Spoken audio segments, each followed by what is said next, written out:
Peace and love, y'all. It's your brother A.D.V.I.S.S, and we are here with another episode of What's the Word Wednesdays, Season 2, Episode 37. If I did that number right. But, like we usually do, let me go ahead and I'm going to drop in the topics that we got for today is in the comments, as well as I'm going to put our logo that is in the back. So when you come in, y'all let me know how y'all doing, how y'all feeling, and what's the word. And shouts out already to Nate the Great in the building, man. What's going on, fam? Peace and love to you, brother. What's the word? Let me know. What's the word? And also shouts out to my cousin in the building as well too. Over here, Prolific Hands. How you doing, cuzzo? What's the word? What's the word? So, y'all coming in, do y'all thing. On top of that, I want to shout out not just only those who are coming through, but also those who will be watching this later, whether if it's on Instagram or YouTube. If you are on YouTube, subscribe to your boy at A.D.V.I.S.S Speaks. And don't forget to like, comment, share, and hit that notification bell because there'll be more videos like this and others coming later on. So please go ahead and hit that like and subscribe over there. But I see a whole group of y'all is coming, man. Dang, peace and love, y'all. Peace and love. Y'all let me know what's the word, what's good. But next thing, as y'all coming in, today's episode episode 37, the topics that we got today are as follows.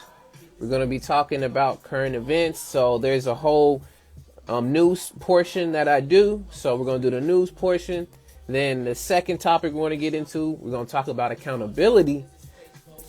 One of these words that are very taboo to talk about, figuratively speaking. And lastly, the topic we're going to get into is hurdles to staying true to your word. So word is bond, and hopefully you bonded to your word. I don't know. But that's what we got for today's show. So I'm going to give it a little bit more time before we do the show song, and then we will progress on with the current events. But let's do our thing. Let me see. It said, am I supposed to be sleep now to get ready for work at this new job later in the morning? Gotta show love. Appreciate it. Go ahead, man. Go do your thing, man. Appreciate you coming through, though, Nate. As usual, man. You over here, man. It's 11, bro. Yeah, go handle that. And congrats to you with the new job, man. Keep pushing, my G. Appreciate you. Yes, Art, I see you, brother. I see you in here, cuzzo. Appreciate it. Thank you. Finally over my sights, clear review. The grand exposure captured all the hues. This is gold for fools. That's fine for them, but is it fine for you? Know it's fine for y'all. Know it. You guys to know it. Right. With that, y'all, let's go ahead and let's do the show song and reiterate everything and then get into the news.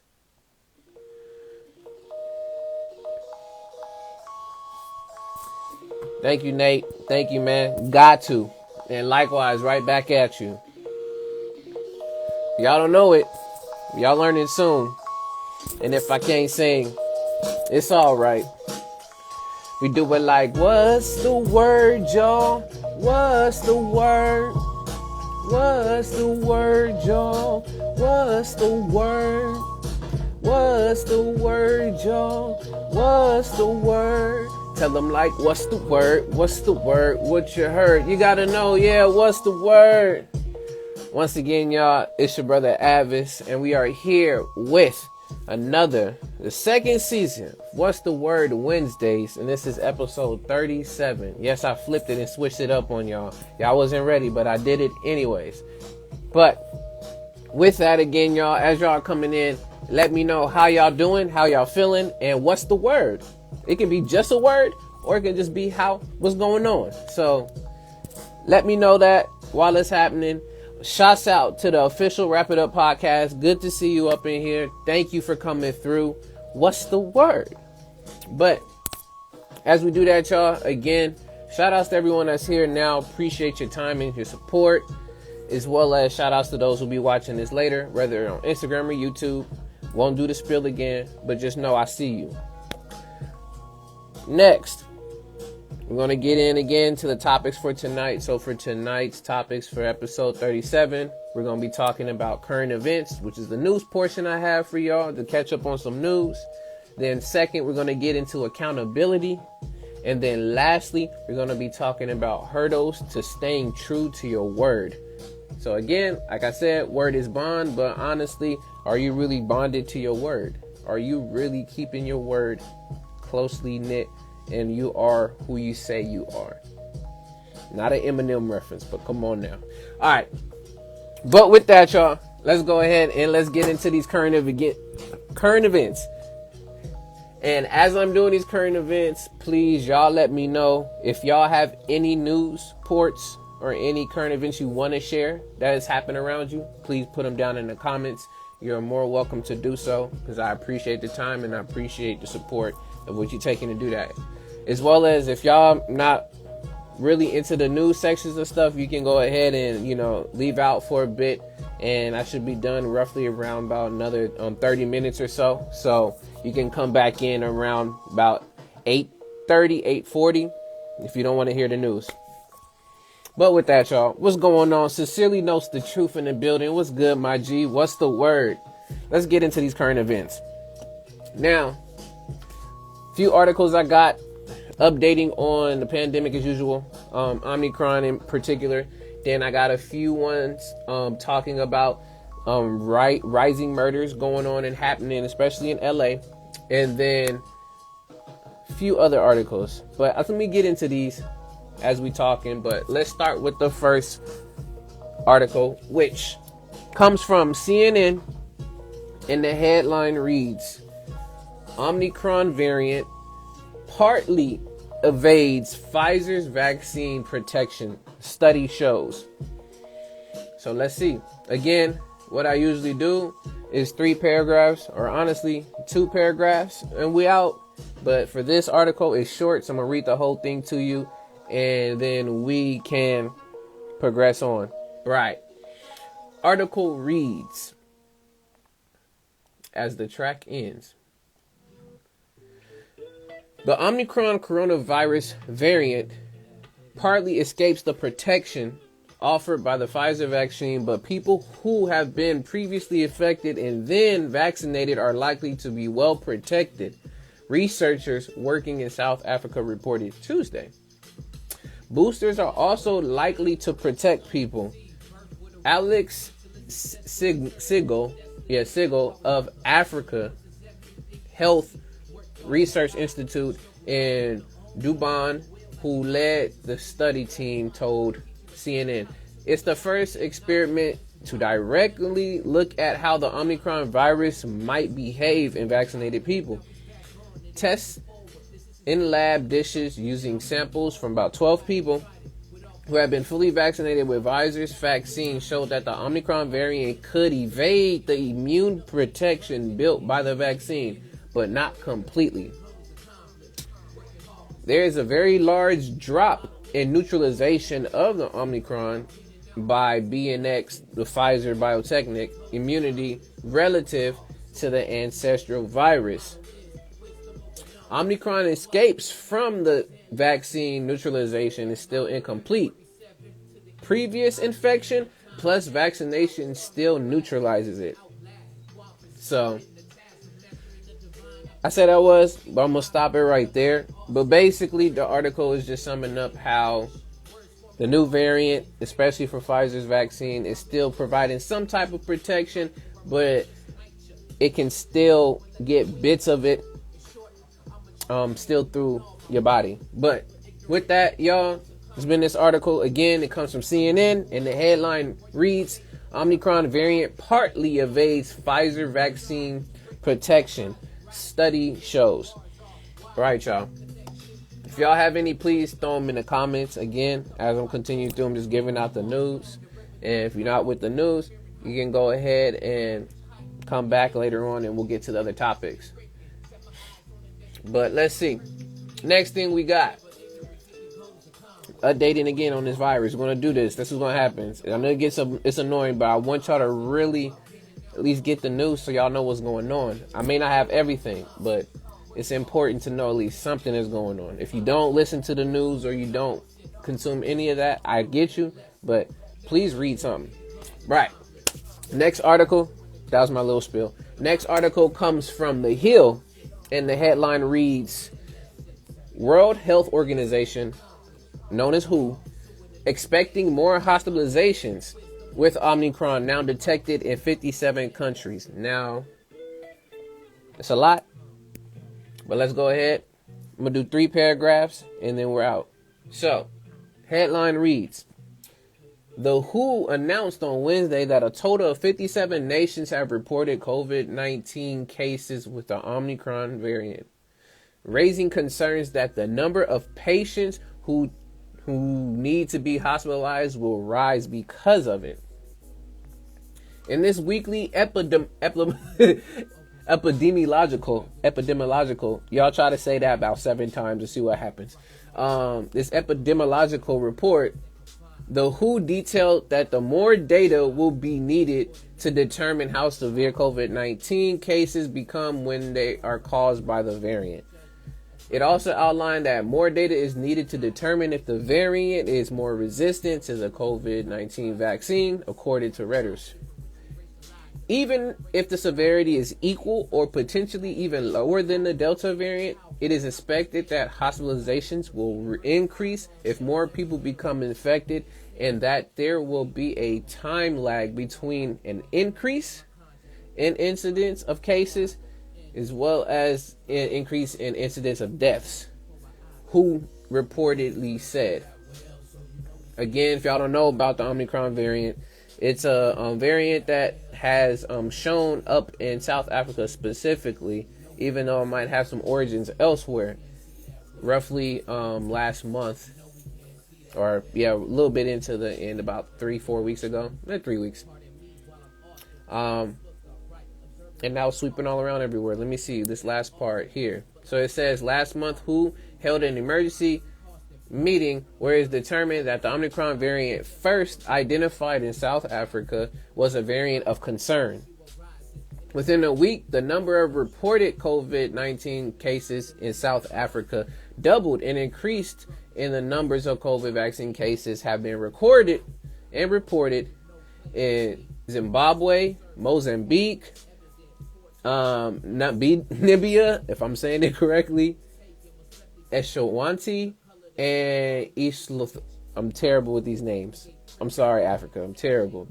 It said. But yeah, that's on this. I'm not going to continue with this article. But again, y'all, this new variant is sweeping through different countries, specifically where it was originated, or at least first identified in South Africa. So again, y'all stay safe.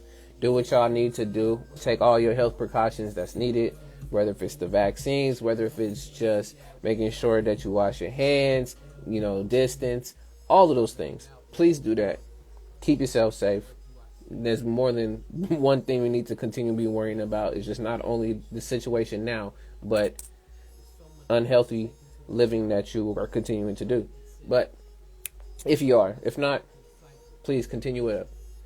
Now, this is the article again, comes from The Hill, and it had the article's title was WHO expecting more hospitalizations with Omicron now detected in 57 countries.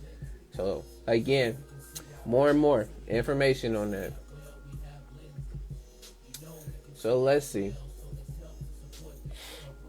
For those two, if y'all want to know more about what other variants are out there, go to CDC as well as go to the World Health Organization websites, and you can look up variants of concern or just different variants, and it gives you a list. There's some on there that people have not even heard of, but they're just monitoring and watching. So if you want to keep update on different variants, CDC as well as the World Health Organization. All right. Next article, y'all, comes from CNBC, and the headline reads, Pfizer CEO says 4th COVID vaccine doses may be needed sooner than expected due to Omicron. Listen to that. Listen to that. Okay? Now again, I'm going to come in. We do 3 paragraphs again. and then we're out. So, article reads, we got these main bullet points here. First one. When we see real world data, we will determine if Omicron is well covered by the third dose and for how long. The Pfizer CEO Albert Bourla told CNBC. Next point. And the second point, I think we will need a fourth dose, he said. And last point, Pfizer CEO originally expected a fourth dose 12 months after the third, but he told CNBC it might be needed faster than that. So, we about to just start counting them up. But let me read these 3 paragraphs and then we'll be out. Let's go. Pfizer CEO Albert Bourla said Wednesday that people might need a fourth COVID-19 shot sooner than expected after preliminary research shows that the new Omicron variant can undermine protective antibodies generated by the vaccine the company developed with Biotechnic. Pfizer and Biotechnic released results from an initial lab study Wednesday morning that showed a third shot is effective at fighting the Omicron variant, while the initial 2-dose vaccination series dropped significantly in its ability to protect against the new strand. However, the 2-dose series likely still offers protection against getting severely sick from Omicron, the company says. Bourla noted the preliminary study by the company was based on a synthetic lab-created copy of the variant, and more data is needed from tests against the real virus. Those real-world results will be more accurate and are expected in the next 2 weeks, the Pfizer CEO said. So, they're still expecting more data, which of course is needed. So a lot of this stuff is still up in the air. There's some, again, preliminary studies saying that it is still effective, but at the same time, it's still some cause of concern if how it can evade partly and still infect, but it is still, the shots is still effective against severely, of course, mild, not only mild, but severely, catching it and getting sick and also being hospitalized, as well as the deaths. So, there might be a fourth, y'all. We'll see. All right. Again, this article came from CNBC, and the headline reads, Pfizer CEO says fourth COVID vaccine doses may be needed sooner than expected due to Omicron. But yes, y'all. All right. Again, if y'all have any articles you like to share, please throw them down in the comments. Again, sharing is caring. And at the same time, it's great to keep us all informed on what's going on. I know I've been just talking about all the vaccines and this stuff of that nature, but it's a lot what's in the news right now. It's toss and turn back and forth, figuring out what's going on. So, again, work with me. But other than that, y'all, let's continue on to the next one. So the next article comes from NPR, and the headline reads, Study suggests sharp drops in... Oh, it's the same thing, bro.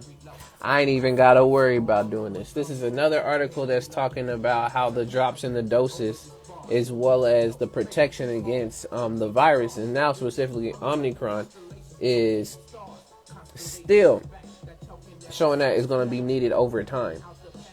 Some people are saying that it is very similar to how it would be with the flu vaccine, is that there's always a new strand that comes out. Like, I didn't even know there was one. It was like a H3N3 when it came to the influenza virus.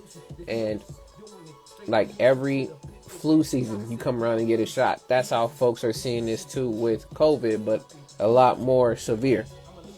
So we'll see. But I'm okay. We don't even necessarily have to get into this article because it's basically reiterating everything else that's said before. But if you want to look it up yourself, the article comes from NPR, and the headline of the article says, Studies suggest sharp drop in vaccine protection versus Omicron, yet cause for optimism. So we'll see. All right, y'all. Got 3 more for y'all, and then we be good and set to continue on and go. This one, I want to share a video with y'all, especially for my folks that live in California and specifically that live in Los Angeles, and just a concern that is being brought up. But I'm going to go ahead, I'm going to flip the camera over, come this way, and we're going to listen in on this article, which this one is coming from MSN.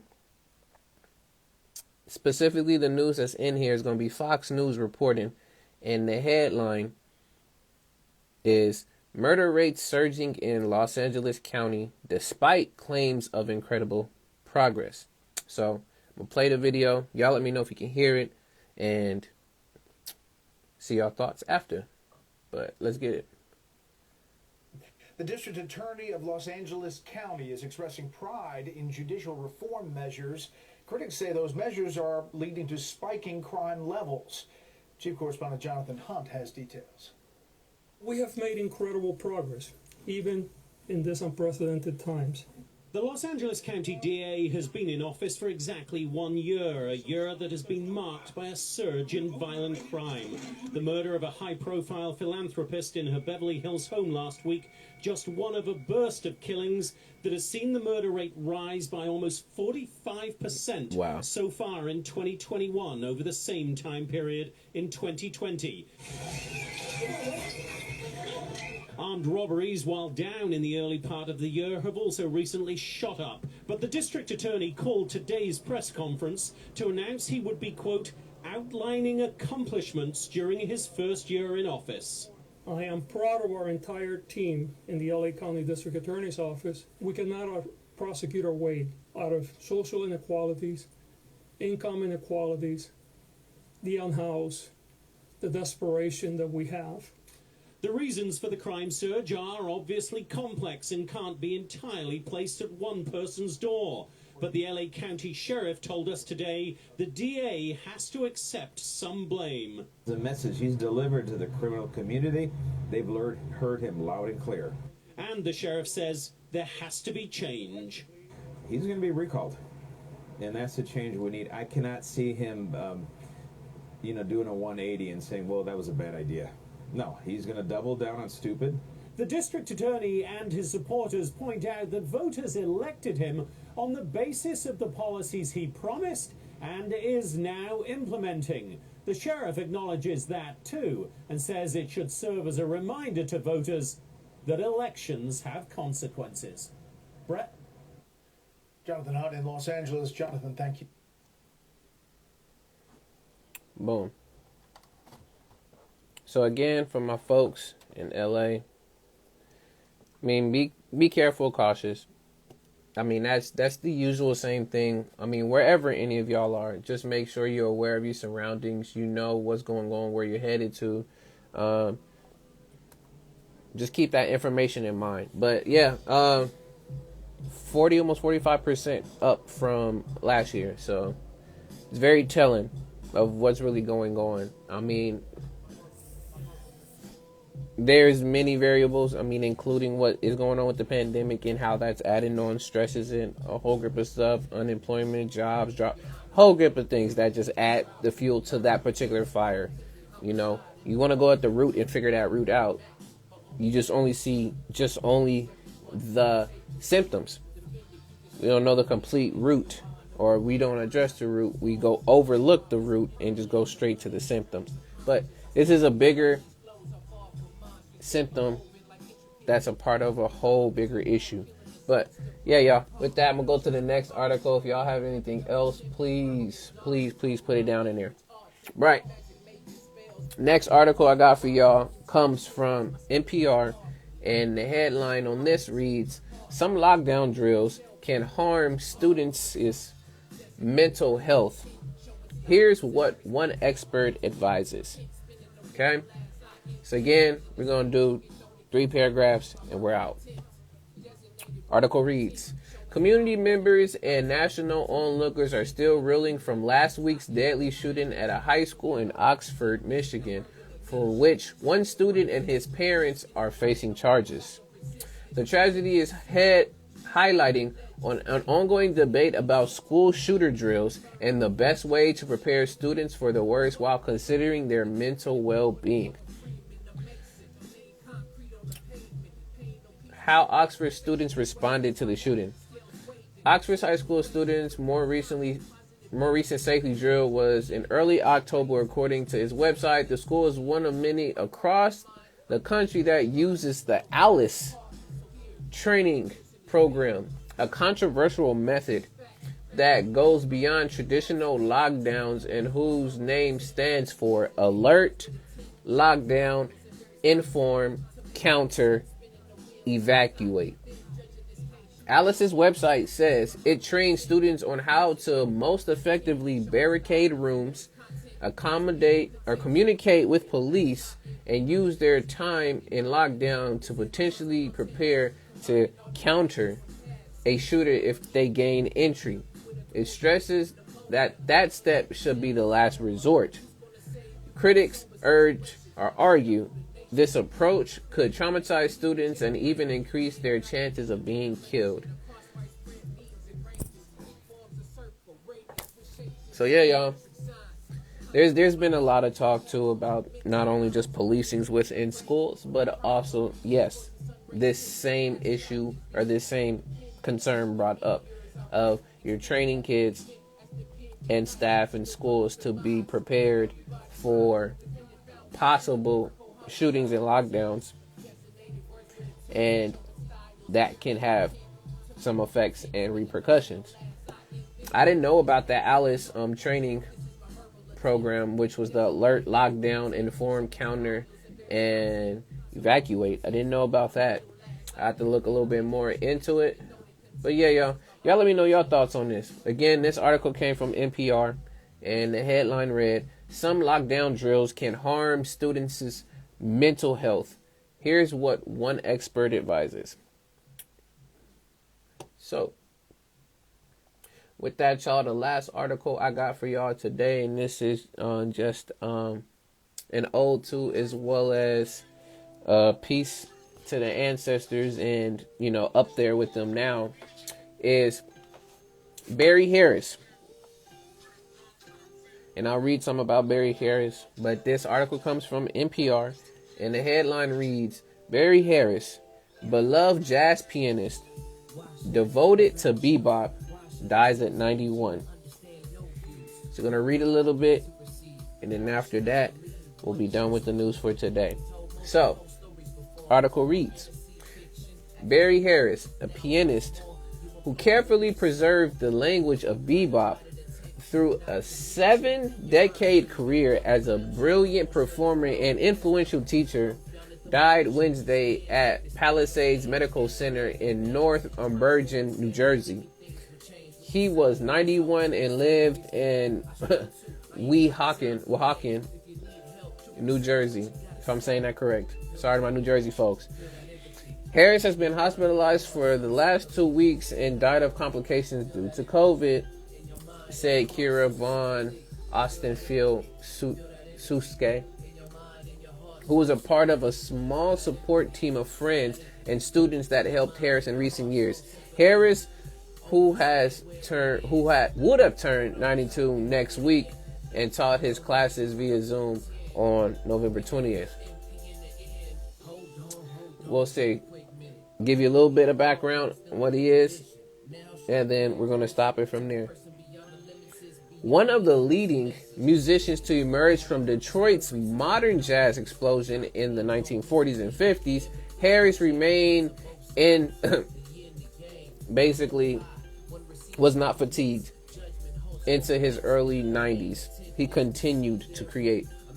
He led weekly workshops in New York, appeared in clubs and concert halls, and traveled the world to teach and spread the gospel of bebop, the post-war style that became the lingua francaise of the music. If I'm saying it correct. Harris channeled the language and spirit of bebop founding fathers, alto saxophonist Charlie Parker, trumpet Dizzy Gillespie, pianist Bud Powell, and Thelonious Monk through his own foxy wit, vivid harmonic imagination, and distinctive rhythmic rumble. But he was more than just a sterling soloist and keeper of the flames. He was a Talmudic,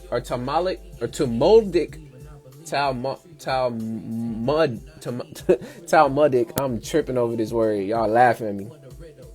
Scholar of bebop, a beacon of artistic integrity and generosity, and a swinging Socrates, guiding students in a quest for truth, beauty, and the hippest chords to play in Indiana and embraceable you.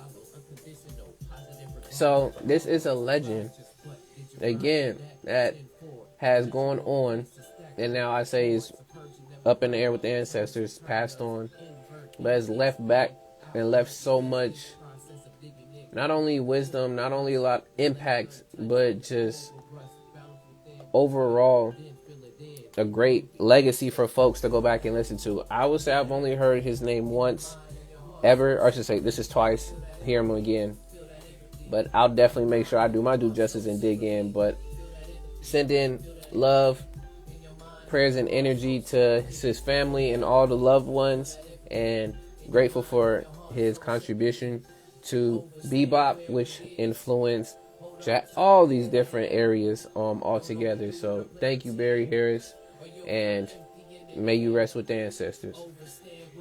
All right. Other than that, y'all, that has been the news section. We are done with current events for today. If y'all still have anything else you want to share, please throw them down in the comments. If not, we're going to go ahead and we're going to move to the second portion of the show, which we're going to be talking about accountability. Okay? I'm going to give y'all the last few seconds. All right, it's closed. All right, y'all. Now we're moving into the second part of the show. And for the second part of the show, the topic that we have, again, is accountability. Accountability. I'll get into why I wanted to talk about accountability, but before I do that, of course, I'm going to read off the definition for y'all so y'all can know or have at least a set to where we're talking about when it comes to the word accountability. So I'm going to read from two different dictionaries.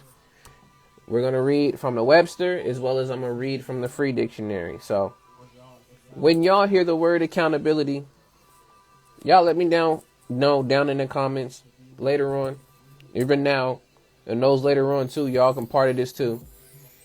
When you hear the word accountability, what is the first thing or what is the first few things that come to mind? Put them down in the comments. And as you're doing that, I'm going to go ahead and I'm going to read from those dictionaries. So, from the Webster's Dictionary, accountability is a noun. And the definition says the quality or state of being accountable, especially an obligation or willingness to accept responsibility or to account for one's actions. That's accountability. That was from Webster's. Now, from the Free Dictionary, accountability, it goes into the word accountable. In this case, accountable is an adjective. Definition reads, expected or required to account for one's actions, answerable, capable of being explained. The state of being accountable, liable, or answerable. And the last one, a policy of holding public officials or other employees accountable for their actions and results.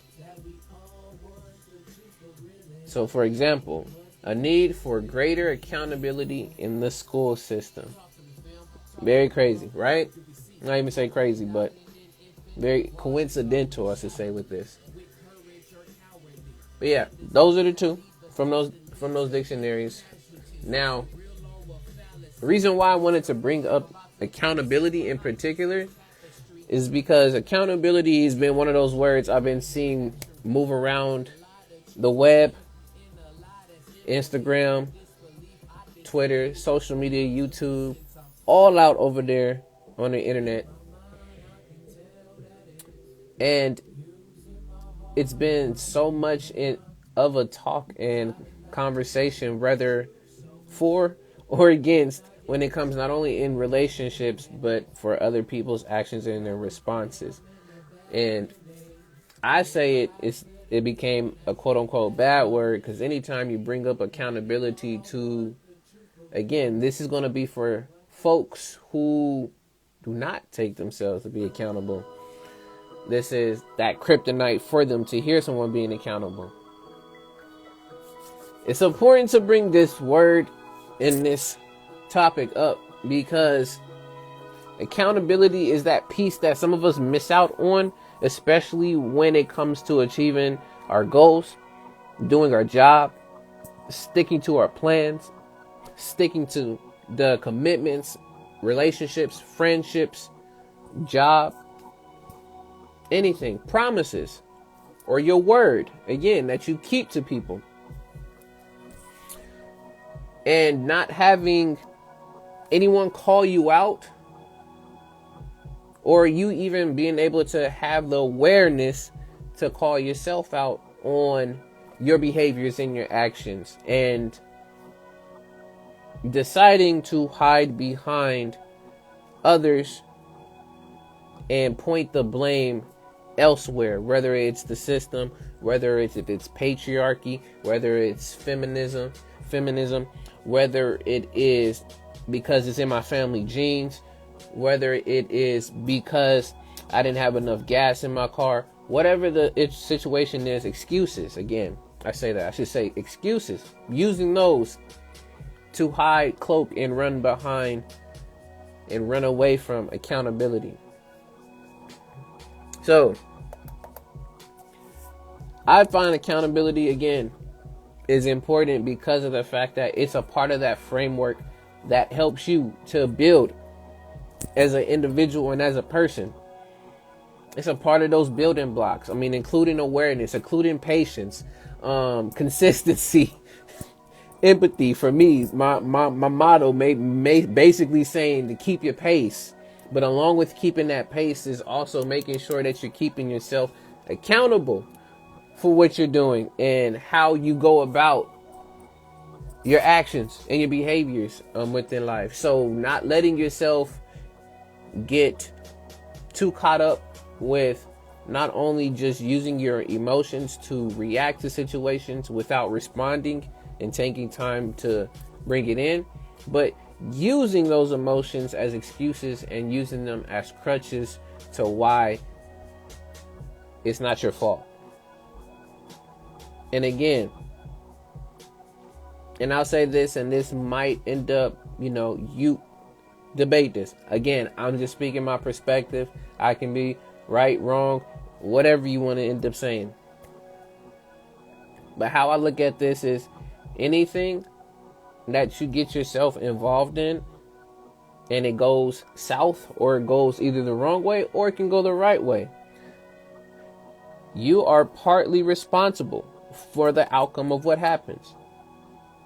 So you are not 100% guilty free, and you are not 0% away from this is not my problem. You played a part, whether if it turned out positive, negative, or it just stayed the same. You were a part of the situation. So you also have that accountability and that responsibility to be held there. And when I look at the word accountability, again, you can literally break the word down, and there's 2 different words in there already. I mean, there's a multitude of words that you can find in there, but accountability, the ability to be accountable for your actions, behaviors, words, all that you speak. You cut it right straight down the line. The bird has 2 words in there. But reason why I also wanted to bring that up too is accountability. Again, we get now into the pros and cons. Accountability can also cause the same, if not become the crutch to why you start doing things that you do. Now, let me explain. You use accountability, again, as a part of your structure, but you overuse it to the point that you begin to create those same behaviors that you were trying to avoid. So if you decided, okay, I want to end up, in this case for a lot of folks is getting into shape and getting healthy. So you told yourself, all right, I'm going to work out 3 times a week. And then from there, I'm going to see if I can build to 4, 5, etc. Whatever your regimen is going to end up being. But each time that you don't meet that criteria, you keep yourself accountable. You say, well, dang, I didn't get to end up doing it. But the way that you keep yourself accountable is not in the sense of coming from you understanding and not trying to say baby yourself, but pep talk yourself and be like, yo, I know you can do better. But now next time when you decide that you don't want to work out, go walk or pick up a book or maybe look up something about maybe a new exercise or workout so you can know that, yo, I'm supposed to be using this time to work out this day that I didn't get to work out, but now I'm using it for another time to still put energy towards the image of me working out, but I'm not necessarily doing it. Now, the reverse of that would end up being if you decide again, like I said, you're like, dang, I didn't get to do my 3 days this week of this strength. So I'm a terrible person. Like, I didn't get this done. Like, bruh, like, freaking, I should have been able to do this. But, yeah, man, bro, you're lacking. Like, you can't do this. You can't do that. Man, that's why this happened or that happened. You start opening up the negative talk in your head just because of, again, you're trying to keep yourself accountable. But the way that you went about it is to a point where you're talking yourself down. So now you start to look at his accountability more so as a negative thing even more because of the fact that if you keep talking bad to yourself because you keep on missing out on something, you're going to end up not wanting to end up working out no more because of how hard your accountability is. And that can also span over if you have somebody that's your accountability buddy or account buddy, whatever. Is a small wording for it, or I should say a nickname for it. It can definitely change your feelings, your thoughts behind all of that that madness that it can be for accountability.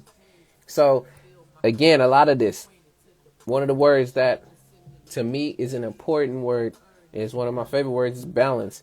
Is finding that great balance between being accountable, but then also being realistic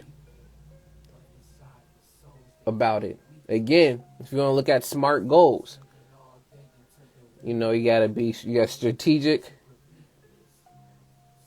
you got measurable, you have attainable, realistic, or real time, and then I forgot what the last T was because there's so many different acronyms for SMART goals. But the whole thing on the attainable, making sure that this stuff is realistic. So if you're going to try to keep yourself accountable, no, it has to be something that's realistic. Okay. Another con to accountability is that besides it can end up becoming the same crutch that was supposed to hold you up, accountability can't take into consideration, again, some features within you, whether, again, if it's born within your body because it's through family heredity and things and stuff of that sort, doesn't take into consideration what else you can do and can limit or force you to try to go further past what is being said when it comes to the accountability of that. I know, kind of rambled on that, but basically breaking down how accountability, it doesn't have a frame or structure until you create it. So if you just start throwing accountability out there and throwing it out there, it won't have no meaning or no purpose unless you give it some type of structure or purpose. If you just throw it out there meaninglessly, then it's not going to have any meaning to you. So you have to take in and make accountability meaningful. If you don't, then it's meaningless to you. So that becomes even more of, again, a con. Is that you put no meaning to accountability. You can just throw it around like any other word. Like we can say, I say love so many times, or I keep saying I'm sorry so many times, to a point that it loses its value.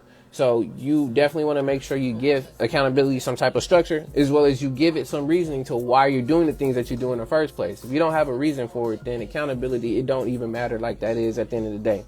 But shouts out to the brother Fred the Wizard in the building, Freddie the Wizard in the building. How you doing, G? What's the word, brother? I'm just talking about accountability right now, man. I already did the definitions to everybody out there. And now I was just giving in my thoughts on the word accountability, and I was giving some of the pros and the cons. Been talking mostly about the cons. Now let's go ahead and switch over to the pros.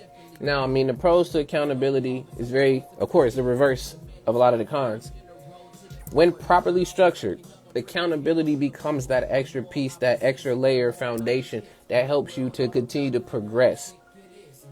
Because as much as we like to just chill, relax, and we find that happy medium in life, there's always something that can be improved upon. There is always something that we can learn. We are meant to be lifelong learners because the system doesn't stay the same. Technology doesn't stay the same. Relationships don't stay the same. And that's the nature of life. Things will constantly change. So you have to be ready and willing to, day in and day out, week in, week out, month, etc., be able to keep up with the loop and continue to learn and continue to give that energy towards learning something, because of the fact, if not, you'll end up keeping yourself stagnant and you won't be able to progress. And you'll be stuck in your ways. And I'm not saying, yes, that can end up being a terrible thing.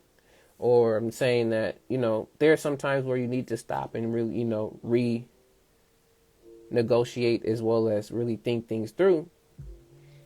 But don't stay for so long, to a point where you get so comfortable that you feel that you know everything, or that I already learned enough, I don't need to learn anymore, which is not the case. Because the method that you might have known back way when, is that going to work in the next 10, 15, 20, however long that you will be here on this earth? I send out my well wishes to everybody that you do live a long life. But again, being realistic. So are you going to continue to live, and are you going to continue to learn when it comes to that accountability? So creating that structure and basically being able to continue to learn and be accountable for stuff that will change, just like life would, is one of the pros, is that it gives you that building block to grow. Another thing about accountability, besides it helps you build and to grow, accountability also is a great reminder of being present and being able to really not only be present with yourself, but be present with other people.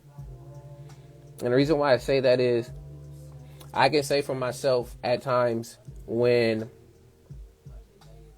I'm in my own mind, or I'm driving, or just somewhere, even just by myself, I'm not even really interacting with people, I can notice that I can start to just drift off at times. Because yes, I think a lot of us can think, we overthink maybe sometimes, or we're just stuck in that mode because maybe things aren't going right for us, or if we're just in that moment where it's just like, yo, is this truly what I want to end up doing? Or is this truly what I want to being? Is there more that I need to get to?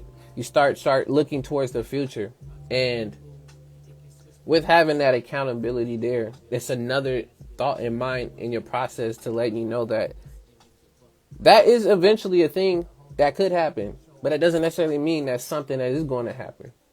But right now,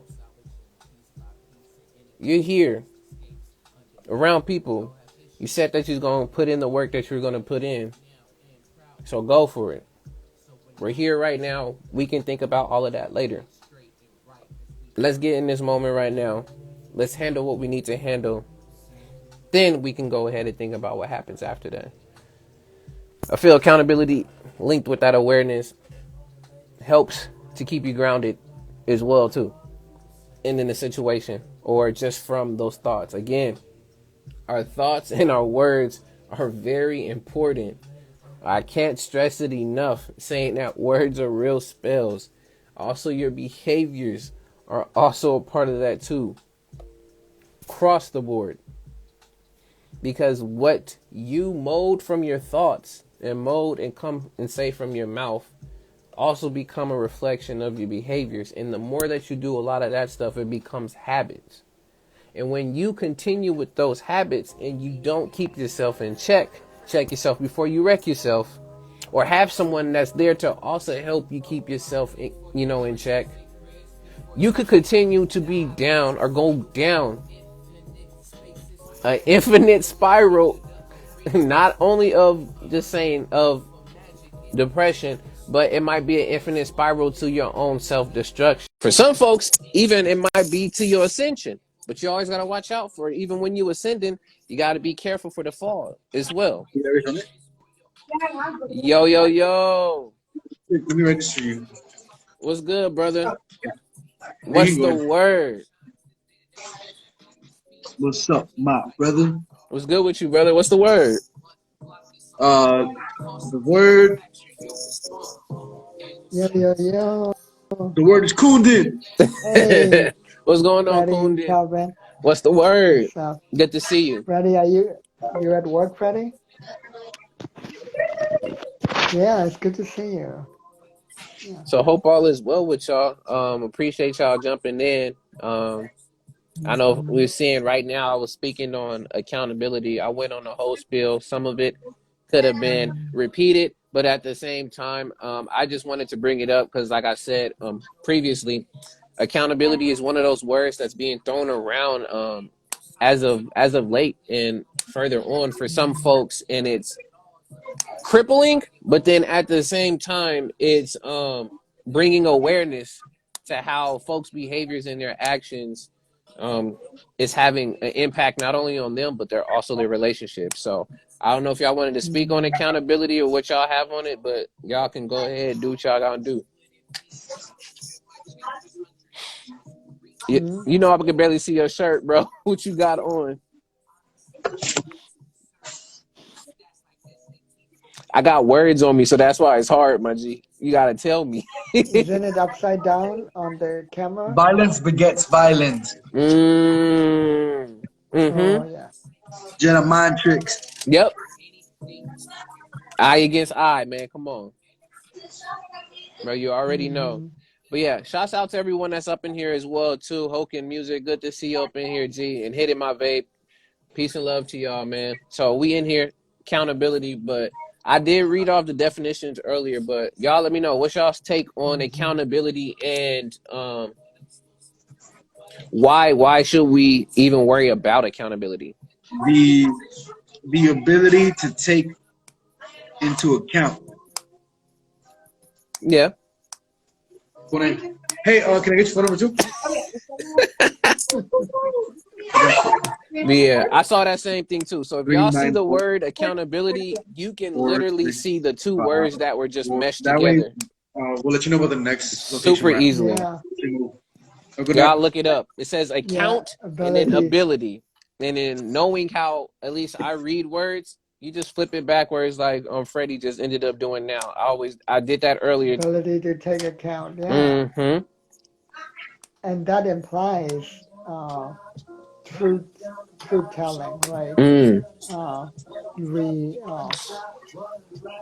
yeah, the reclaiming of truth and facts, Yes. it's, you know, um, like one of the things that happened in South Africa, for example, after apartheid ended. At least after it officially ended, they still have an economic apartheid system, Yeah. but at least they don't have the physical and political, apartheid system anymore. Mm. So after it officially ended, I think they had a Truth and Reconciliation Committee where they took, certain things into account, right? Mm-hmm. A similar thing happened with Nazi Germany after the Second World War. There was, they probably didn't call it the Truth and Reconciliation Committee, Mm. but it served a similar purpose. And what's happening here in the United States is, people talk about justice, but before justice, we need accountability. Yeah. And there hasn't even been accountability for the things that happened here, right? For the Mm. fact that we're on stolen land, built on stolen labor, Yes. right?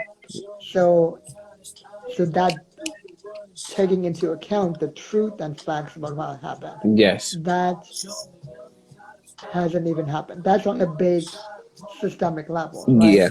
But even on personal levels, like most people who have systemic power or privilege or both, uh, refuse to take accountability, Mm. right? Let alone justice. Yes. Yeah, I find that important. I'm glad yeah. that you brought that up too, because Hmm. I was speaking more so on the fact of why people. Again, I did with the pros and cons of why accountability can help hold people to standards, but at the Hmm. same time can also cripple them. And it's dependent again. We speak about on a whole spectrum of how I said it was you structure it in a particular way, because there's a such thing as being realistic with your accountability and Hmm. trying to tell somebody that, well, nah, if you don't hurry up and get to the moon in the next 2 minutes, like, you're gonna lose out on all this stuff. It's like, how realistic can that be? And then literally that ends up not only downplaying the how powerful accountability can be, but it also ends up crippling the person at the same time, saying, well, if I can't really do this, how can I be able to do anything else? But I like your point, which Mm. made me also think of when you said taking things into account. We're not only talking about um, through our words, but also through people's behaviors and actions, and also literally writing that stuff down. Like when we say take into account, Hmm. like literally tallying that out. So then that's how you know when somebody who keeps displaying a certain behavior, they end up getting that label. And they have that label for a reason. Even though we don't necessarily like labels and people, throw away labels. Yes, I'm one of those people. There's certain labels I'm like, it also cripples folks. But Hmm. again, you have to be realistic. If you see somebody that keeps going into a store, day in and day out, week out, and they slowly keep taking stuff, like, what do you think they're going to end up being, or what would you call that person at the end of the day? Yeah, that is more about hustle culture and like the examples you give, hustle culture and toxic positivity culture and the abuse of the concept of accountability into like gaslighting territory, right? Mm, In a way, I have a I have a great example, a real life story experience, mm, right? Uh, I I took a seminar by this coach, right? yeah. And it was called connectology, and he was really, big into, accountability and integrity, and one of his favorite things that he liked to say at his seminar over and over again was, how you do anything is how you do everything, right? Mm, So, so I was impressed by him, and uh, I bought his one of his products he had for $1,000, right, yeah. on the spot that day. And among the things that they gave me, the salesperson gave me, was a deck of cards, connectology cards, Mm, with some of his apparently wise sayings, right? Uh, and then apparently I was supposed to get other stuff as well, and I don't know if I paid $1,000 in full, if there was a payment plan, I don't remember, but I did pay at least $200 or $300, yes. on the spot. I do remember that. So, so it turns out, right? Uh, his card had a whole lot of spelling errors, and that deck of cards, spelling errors and grammar errors. You know, Mm, now if somebody else had those errors, I wouldn't mind. Like I'm not a so-called grammar Nazi, and I know that in certain contexts, trying to correct spelling and grammar all the time is very ableist or classist. But this was a white man, okay, and he said all the time, "How you do anything is how you do everything." yeah. You know, he's the guy who's saying it all the time, right?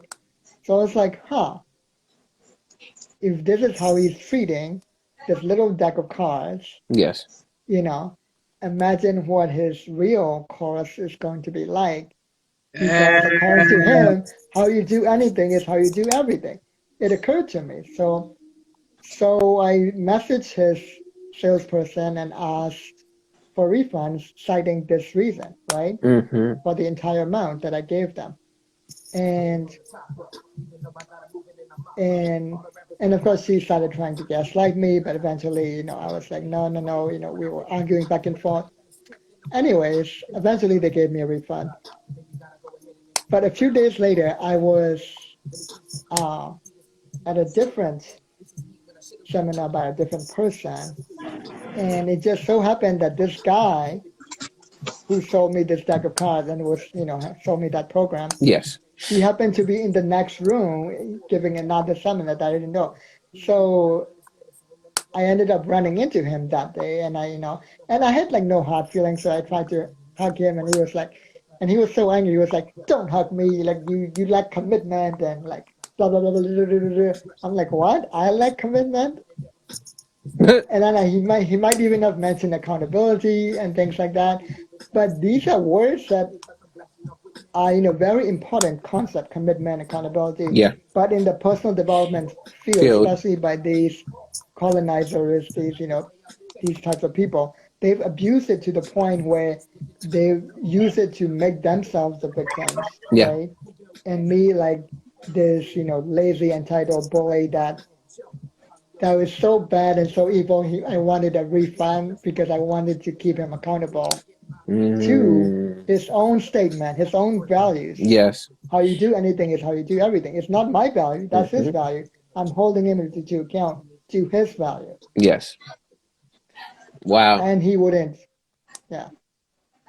And thank you for sharing that story, because yeah, now that right when you brought that example, you made me start thinking of, like you said, the self-help field and what these Mm-hmm. self-help gurus would call Mm-hmm. their prosperity gospel, you know? Right. Yeah. And that whole idea of, look at it, what you just said right there with what his phrasing was, that anything Uh-huh. that you do is everything that you do.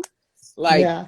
when some of these gospel folks talk about, the manifestation, as well as, talking about when people are critiquing about brainwashing and other stuff like that, just them bringing that up lets them know that that's actually what going on and happening. So like, you start getting Mm. in little keys and things to see what's going on there. And when people begin to question and want to hold accountable for the actions of, either you're going against the code that was written up within the Mm-hmm. company, or whatever, this could be multi-level marketing or any other place that you're in, and you're trying to hold the person that accountable there.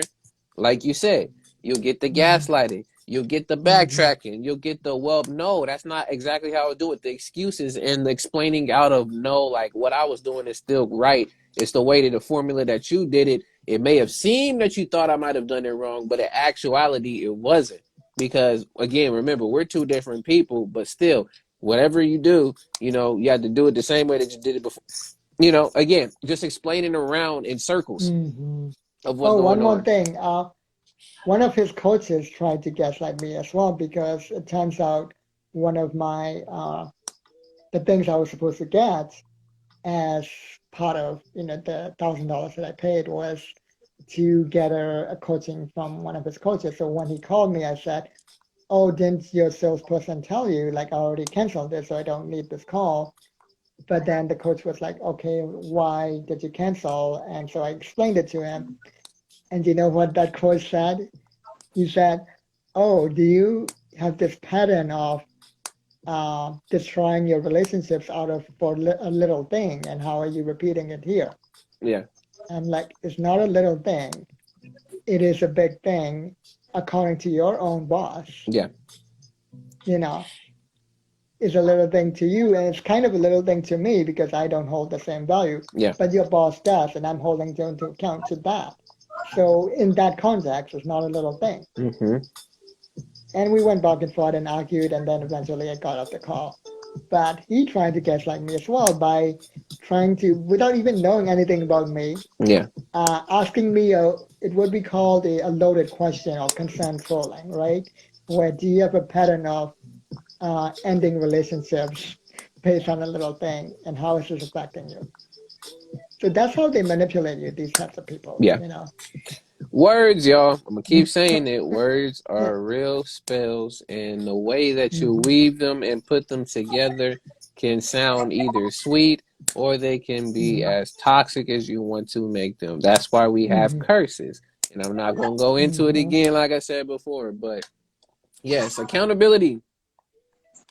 Um, I coin it and say it. Some people have said it too. I say it was a bad word nowadays, just because of the fact of the negative responses it gets on the Mhm. day to day. And well, people end up saying, okay, well, because probably somebody's had a bad experience with someone trying to keep them accountable. That's why that they're running away from everything and stuff like that. Well, I can understand that, and I can get it. And I'm not saying, oh yeah, you need to already be fully accountable for stuff. Shoot, people are still learning as they go. They're gonna fall. They're gonna have to get back up.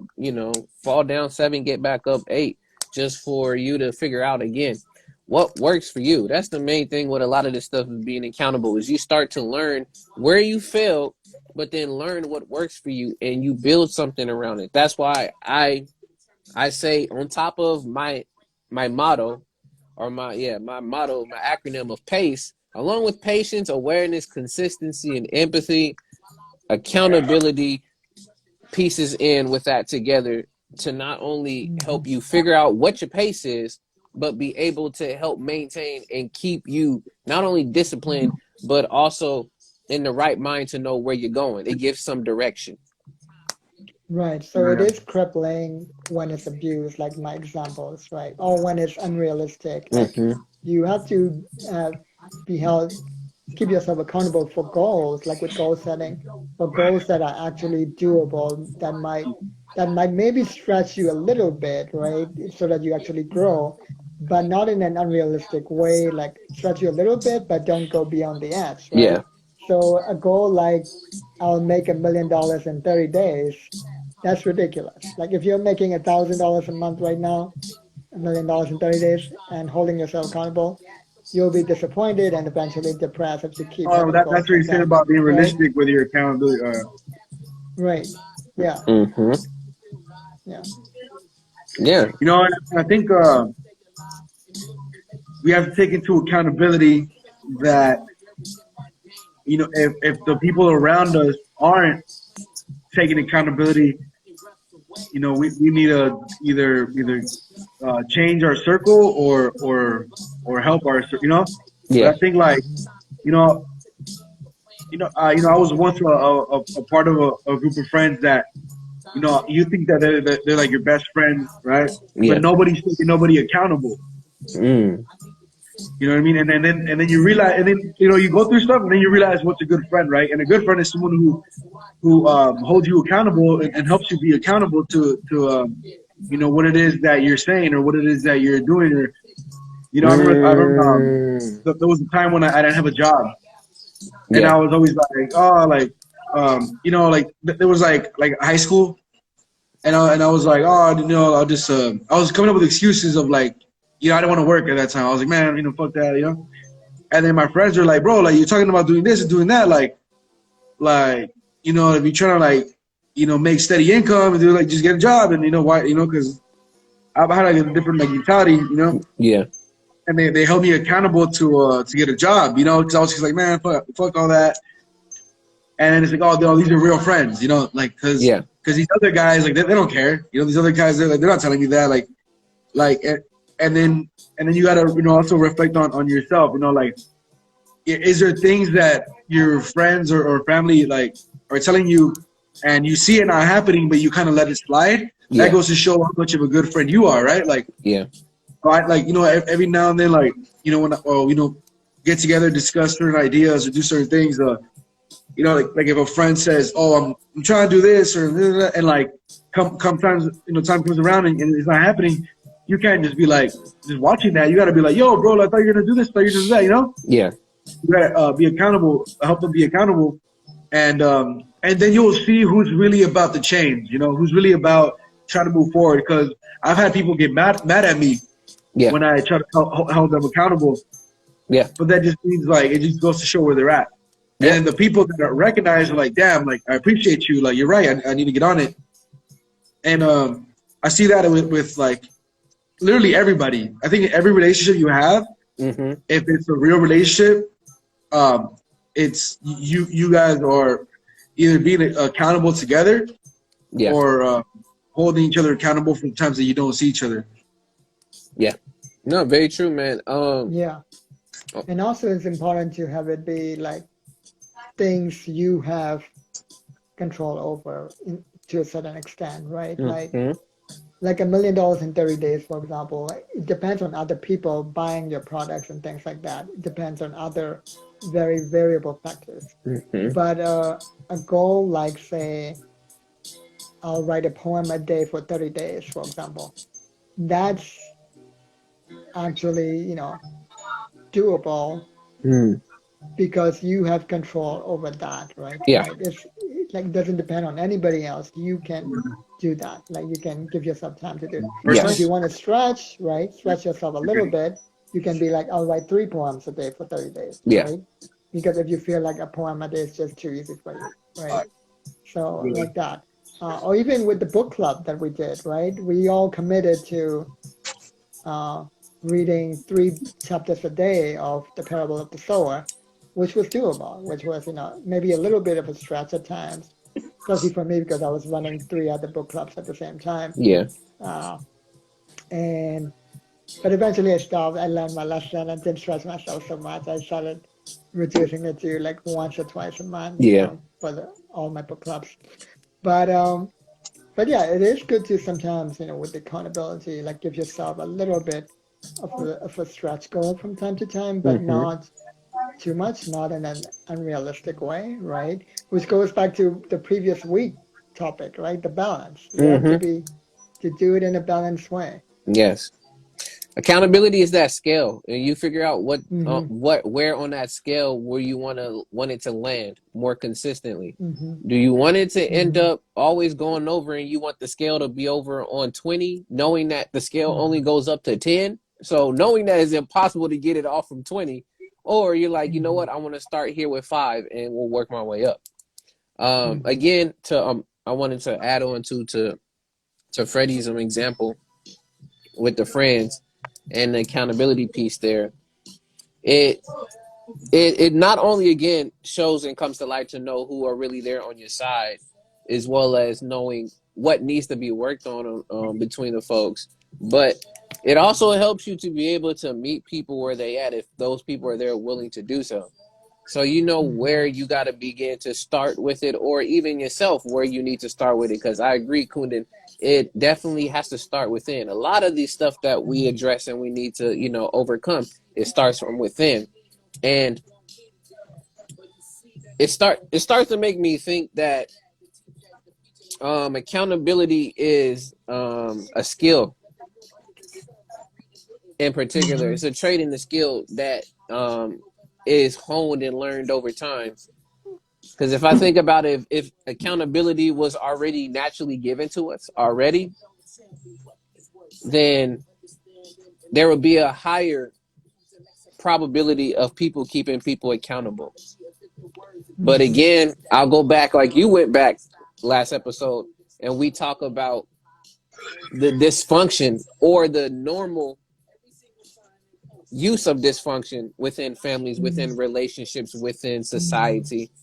And when dysfunction is the norm, a lot of these different skills and these life skills that we have and want to learn or should have don't get taught So then generations down, that doesn't become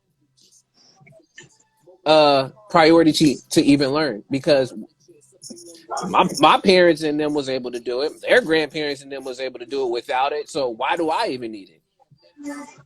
Hmm. Yeah.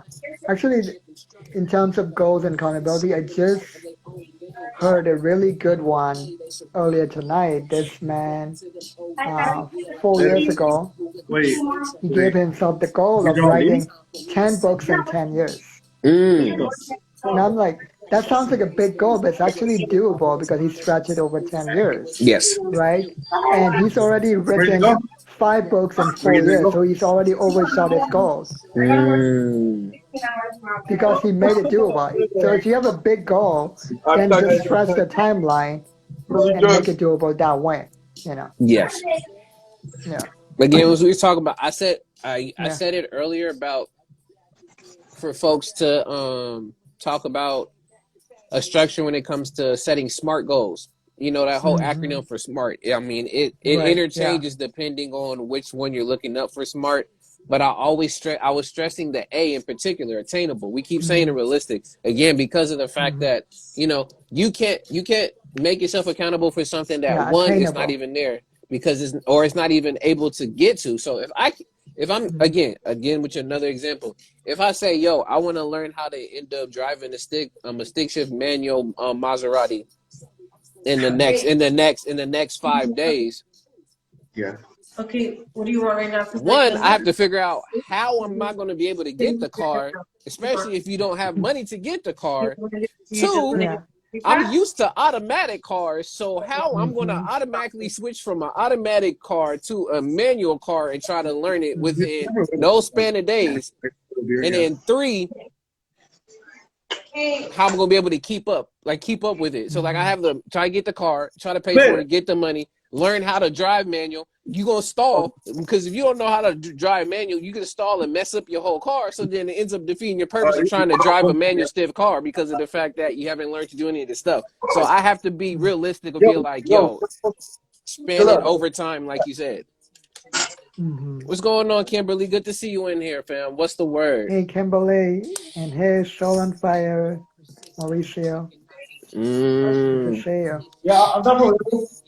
But yeah, accountability to me, like I said, it's a skill and I don't want it to become Yeah, whatever, Or do man. you want a hidden One a day. hidden trait one as years Hmm. progress on because Thank you. shots back to Freddie of just letting people get by. Just like you see it happening Hmm. Yo, and what up, what up? you don't Yo. call it out. And the reason why a lot of folks are not only afraid to call it out, but some people are over calling it out is because of the fact that Hmm. they don't want to rock the boat. They don't want no drama in their life. They don't want Hmm. any type of stress when it comes to keeping people that they know and love, or just even an individual that Hmm. you might have just met for the first time accountable for something that they just said. Is they Hmm. don't want to rock the boat like Aaliyah. They don't want to do that.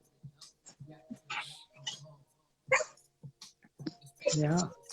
I keep on forgetting this is it's the morning for you, Kimberly, but thank you for being up Oh in yeah, here. it's morning. You're in Africa, South Africa, right? There's a lot going Yeah. on over there too. But I was talking about that Oh earlier yeah. on the news. But yes, what's up, Hmm. Anthony? Peace and love. Good to see you up in here. T, peace and love. But yeah, y'all have any more other thoughts when it comes to accountability?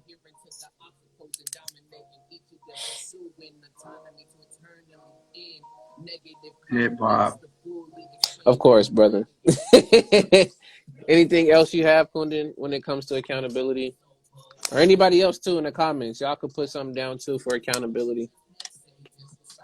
Yeah. What are some ways you hold yourself accountable and other people accountable, right? And what is the healthy ways to do that and the unhealthy ways? Like I've given examples of the unhealthy or abusive ways, Ways, right? yeah. With that, like with that guy. But Yes. there is some healthy ways as well. And part of it is setting attainable goals, right? Yes. Yeah. I mean, to answer the question that you put out to us, it definitely starts with, again, the awareness and that communication of knowing if you're doing this with a person in a relationship, being able to meet them where they're at, so you'll know their level of tolerance when it comes to accountability.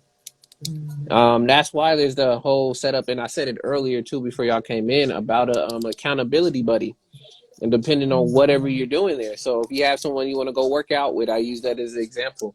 And you know that maybe you're not gonna go one particular day, or y'all have an agreement that literally if you don't go out, whatever how many days y'all gonna work out, but you do something that's linked to working out, whether if it's looking up recipes, whether if it's looking up new exercise and workout, reading a book about it, anything that's substitute in there, you not only continue to motivate yourself, but then you also give yourself that grace to be like, yo, well, yeah, I know I didn't get up today to be able to go work out, which you're doing things, stuff like that.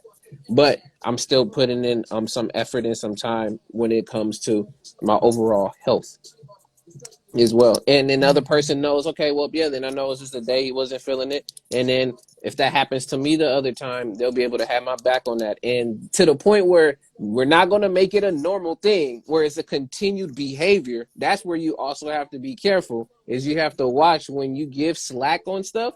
You have to be able to be aware of, oh, dang, now I'm starting to see a trend. Like, homie, every time you're talking about going to the gym, you always skip out on Mondays. What's up with that? And then Mm-hmm. vice versa, being able to be like, well, yeah, man, like I noticed, man, when we end up, going to go get something to eat, like you decide to order the whole platter for like 3-4 people. Like, what's up with that, homie? And you said you was trying to Mm-hmm. save money at the same time and use that towards the gym. So what's up, homie? Mm-hmm. So it's literally, I agree with you. Not only the realistic, but if you have someone who's there to help you keep you accountable, is Mm-hmm. remembering that grace period and being willing to feel that friction when that happens. Yeah, it's basically consistency with grace, right? Consistency plus grace. And I think the grace part is important too, because there are some days when you're just not able to do it for maybe for health reasons. For example, maybe you got sick that day, or maybe even mental health issues that day, right? Like it's for whatever reason. Exactly. And giving yourself that grace to like, and again, being real with yourself that that really is the reason why you couldn't do it that day, right? And Yes. so that consistency with uh, grace and honesty with yourself. And if you have an accountability partner, the same honesty with them and with, expectation that they also give you grace on the days when you just can't do it. Yeah. Yeah. Being realistic with your reality that you see in front of you. And let me go right here into the comments. Let me get Kimberly got here saying being accountable to me also means one, understanding that they have committed to something, and also understanding that it's on them, nobody else. Mm.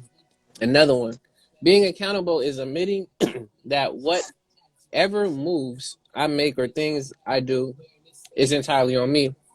If I fail, it's on me for not getting up and trying again.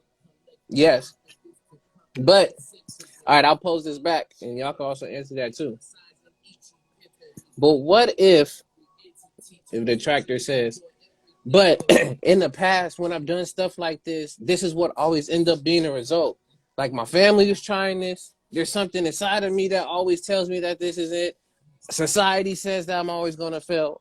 So even though I keep on trying to go over it, I keep on failing. So what's the point? Mm-hmm. What would you say to that?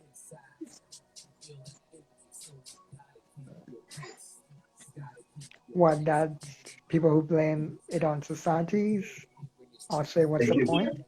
Mm-hmm. Yeah, I mean, they have a point, it's, uh, because systemic oppression does, impede the way and the way we have to make moves. Yeah. Uh, People who are oppressed have to make moves are different, but there is there's only what you can control and what you cannot control, right? Yes. And you gotta do what you gotta do, right? Mm-hmm. So that's why it goes back to the word attainable, right? The thing uh, that all realistic, or where I said you stretch a little bit Mm-hmm. beyond your comfort zone, but don't go all the way. You go all the way to the edge, but don't go beyond it, Yes. right? It's and so that same concept applies to, I think, situations of systemic oppression where uh, you're just not allowed to do certain things, right? Mm-hmm. Where you still, but you still do it to the extent that you can. Like a good example is a fictional example, but it has real life counterparts. It's from this book, The Poet X, right? Mm. Uh, so one of the characters here, uh, actually both of the characters, one character is writing poetry in secret, and the other character is learning learning how to skate, and he eventually got really really good at it, right? Yes. But that is despite his father never paying for classes, Mm. right? And his father never paid for classes because he didn't want his son, that he perceived to be a man, right? He didn't want his son to be too soft, to become too Yes. soft. And he considered skating to be a too soft thing. Mm. Uh, and then there's a line in the poem at the end when he said, imagine what we could become if we were never told what our bodies cannot do, right? Mm. Because he, despite what his father, said and did and not paying for classes, he he started going to the rink on a regular basis anyways and taught himself and practiced every day. He did it anyways, Yes. right? But he just didn't have, but he could have become even better if his father had paid for classes. That's the only difference. But Mm. he did do what he could do. Yes. Wow. And what's going on, Kim? Good to see you. How you Yeah. doing? What's the Good morning. word? I'm good. Like I just woke up and I'm listening to all of this. Mm. Like, no, he didn't just say that. Yeah, but oh no, I had to no. I'm again. I like to challenge folks. I like to not only just we on the one side, but people like to call it devil's advocate. I just like to say Yeah. I'm gonna act as your haters and your detractors real quick. But there's a lot of people over here who will do stuff like that. Like they'll use that reasoning, and it's cool. Yes, it's a reason, but there's gonna get to a point where how many reasons and excuses are you gonna pile up to create this boundary from you being able to get to what you're getting to? And I'm not saying And again, it could be yeah. those particular boundaries, and you can be rightfully so to be like, yeah, I can't get to it right now, but again, how long are we going to stay in that mode and just stay in that place stagnant? And I mean, you're totally right when you say, okay, if you're fighting something the same way that the ones before you fought it or looked at it, like I know a good couple of people that were like, oh, this is such a bad time of the year for me. Every year during this month, Mm-hmm. something bad happened. Mm. Um, that grates, like it really it annoys a part inside of me, well, for the past, what Mm-hmm. I can say, 2 years, because of how I look at life now. Mm. Because before I was that person that was like, oh, this time of the year it's so bad. But now, because I realize my potential and my mind has been opened up to a lot of things, when I look at certain situations, I'm like, oh, okay, so we fought like this, or I try to position myself or try to handle it aggressively. I'm going to try dealing with it more chilled. I'm going to think before I Mm. react. I'm going to be quiet. I'm going to be calm. There's certain people, because we can't control people, but we can control our actions, right? We can't control how our partners are going to behave. We can't control the decisions that they make. We can give advice, but we can't control the outcome, Yeah. right? Yes. But when it comes to us, I feel like when it comes to accountability, we have that power to try and determine what the outcome's gonna be, regardless of how your parents deal with, like for example, what can I say, teen pregnancy, right? Some of the ones that I know, some young women that I know, because I felt pregnant at 19. Some of them just decided, oh, okay, so this is what life is like, and they went and had a whole lot more kids to add. Some of them went on to be teachers and doctors and lawyers. Yeah. Some of them went on to be drug addicts. Some of them went on to get married and have more kids, divorced, and are back to the streets. For me, I had to make the harsh decision of moving back home because I was independent and I had to move back home, go live with my mom, restart my life all over again. I had to go back to studying. I had to go and start working. You know, I had my backup plan of savings, which nobody knew about. So I had lived off my savings for a year. So I had that opportunity of living at home for a year. So I had already had to change my mindset. Okay, there's no longer parting. This is on you. That's being accountable. This is on you. Yeah. It's on you. Realistically, this is on you. You got to deal with it like this. Your mom might have been in that situation and she dealt with it differently. Yep. You got to deal with it differently. I didn't jump into an abusive relationship like my mom did because of that fear of stigma of being a single parent. Yes. I stayed a single parent for some time. And when somebody did come into my space, it was like, dude, this is what I'm doing with my life. And if you're not going to be on the same track as me, if you're going to distract me, then something is going to go wrong here. And he had to understand that. You got to stay focused. Yes. You know, so at the same time, as much as our ancestors or our forefathers dealt with certain things differently, we got to learn to also change the narrative, because already there's stigma around how certain races behave when they're in certain situations. Yes. How certain women or men behave when it comes to certain situations. Like, for example, out here in South Africa, a colored person, a mixed race person like myself, would deal with anger aggressively. Yeah. Every colored woman would deal with anger or heartbreak aggressively. So everyone's waiting for Kim to explode. They're waiting for that moment when Kim is going to throw pots and pans out the window, or whatever the case is. But Kim has never given anyone the pleasure of seeing that part, because I had to change the narrative of how people perceived my race, of how women are supposed to behave. So the power is, it's our choice. We got the choice if we're going to do the same thing or if we're going to do it. And we can't complain if we do it and things don't go right. We can't say, oh my word, it's that time of the year again. No, nobody can come into my space and say it's that time of the year again. I get annoyed. I'm sorry.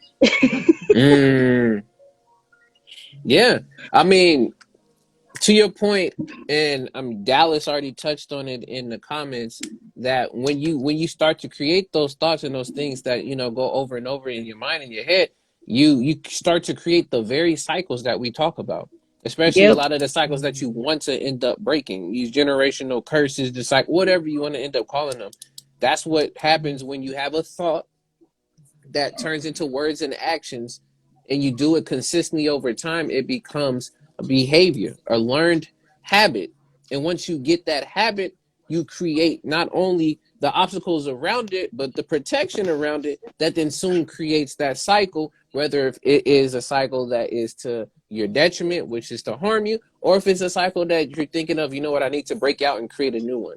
But no, I hear you on that. Thank you for that example. I appreciate that, like, a lot. But yeah, and I'm just gonna leave to one thing, is that it's important for us to teach our kids accountability in small little lessons. Yes. Accountability for me is taking responsibility and knowing that, okay, if I left my car out in the rain with the windows open and it's wet Yeah. I am the one that has to take that. Hmm. I have to be the one to take responsibility. Yo, right when you came in, that's ended up happening. What's going on, Dallas? Peace and love, brother. Oh, wait. She's spinning now Yep. because I know, but Georgia. right at that screen, like, Oh, was yeah. so Right. focused, bro. Soon as I get up in there, it's up. They already know it's up. It's up. Yo. Now I'm about to drop some gems though. Definitely, I wanted to speak on. Y'all was talking about accountability. She definitely spoke on accountability. It's funny because I was telling someone today about accountability, and the one thing about accountability is it allows you the ability to challenge the very thing that people like to hold within and act like doesn't exist, or they choose to put these cover-ups on or Yeah. block it out. It makes you confront things. When you hold yourself accountable, it makes you confront those ideas and challenge certain things to be the norm, which are the cycles, right? Mm-hmm. So you challenging the cycle and you challenging the norm. So then you, it's like, and and because everybody might be so used to the norm, they will, they will, some, like, that's why you have people that suppress, you feel me? Because we like it this way, let's keep doing it this way. But then you have the people that break outside of that, Steve Jobs with the iPhone, FaceTime, things like that. We didn't have that 20 years ago, if I'm not mistaken. Um, yeah, we didn't Hmm. have that 20 years ago. You feel me? I mean, not that Um, we know of. yeah. Well, yeah. I ain't gonna. But and then even what's the dude name? Elon Musk. Him. Mm-hmm.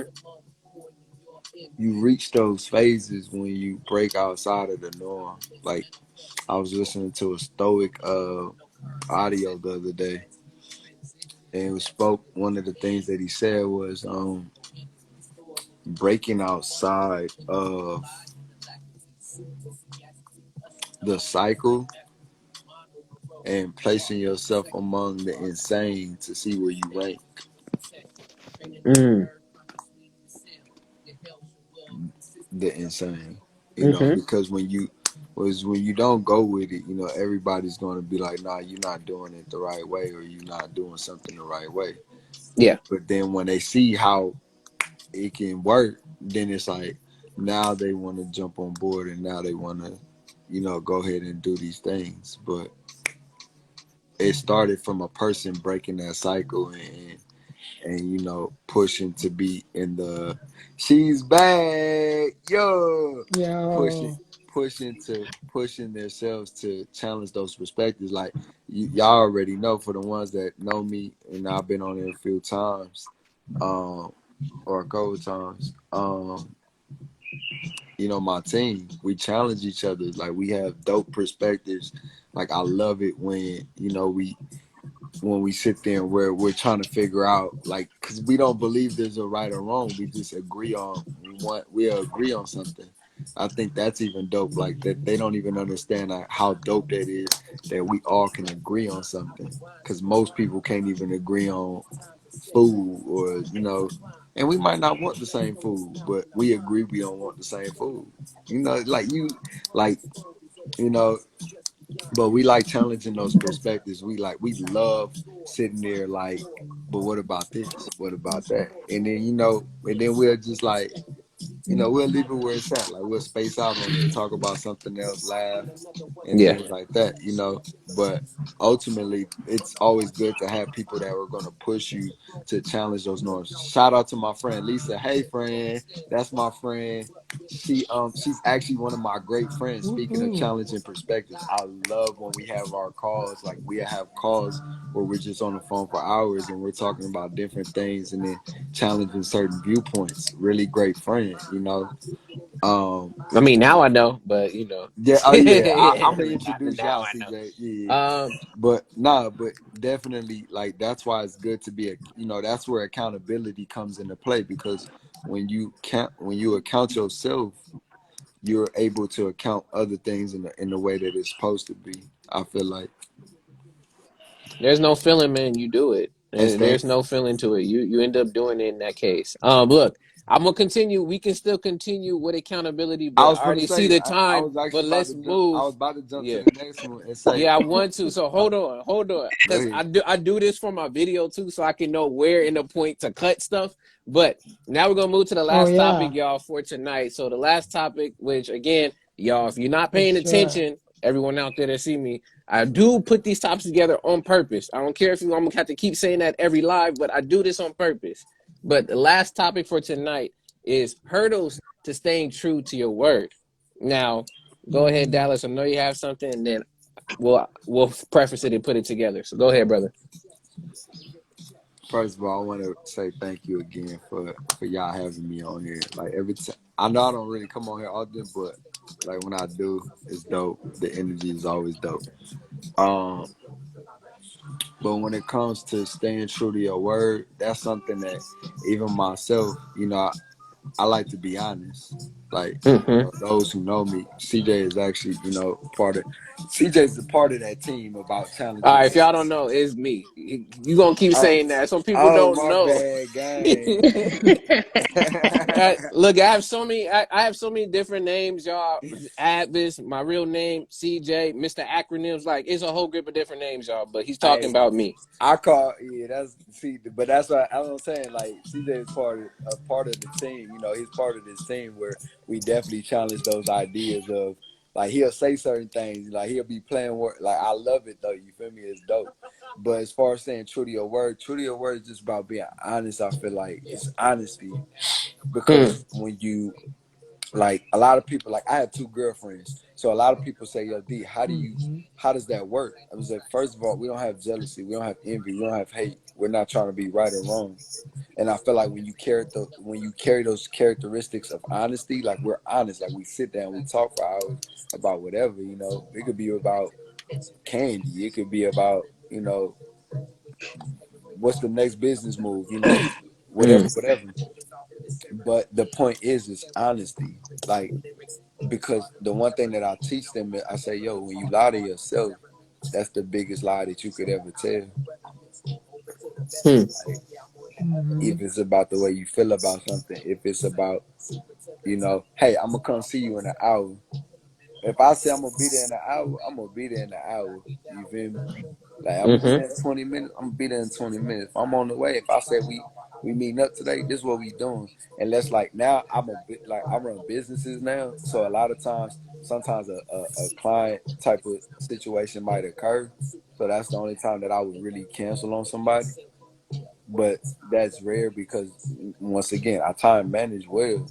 yeah, So I like to, I like to make sure that my business schedule is not interfering with probably events that I might have to pop up at or things like that.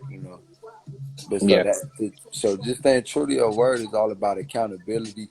I'm not gonna lie and say it's not hard work because I'm gonna tell y'all from personal experience, and even right now, as I run this team and deal with these businesses, it's like, yo, it's hard. It is so hard. It's like a mm-hmm, constant fight every single day. But to me, I feel like it became easier when I started being honest with myself and God, really. When I started holding up to the commitments that I made between myself and Him, I feel like everything became a lot easier. I wasn't trying to be right to the world. I was trying to be right within true to myself. So yeah, being true to yourself, I feel like is being true to your word. mm, I'm gonna let y'all drop some gems though, but that's really my standpoint on that. got you. Um, to preface it a little bit more too, and thank you for that, brother.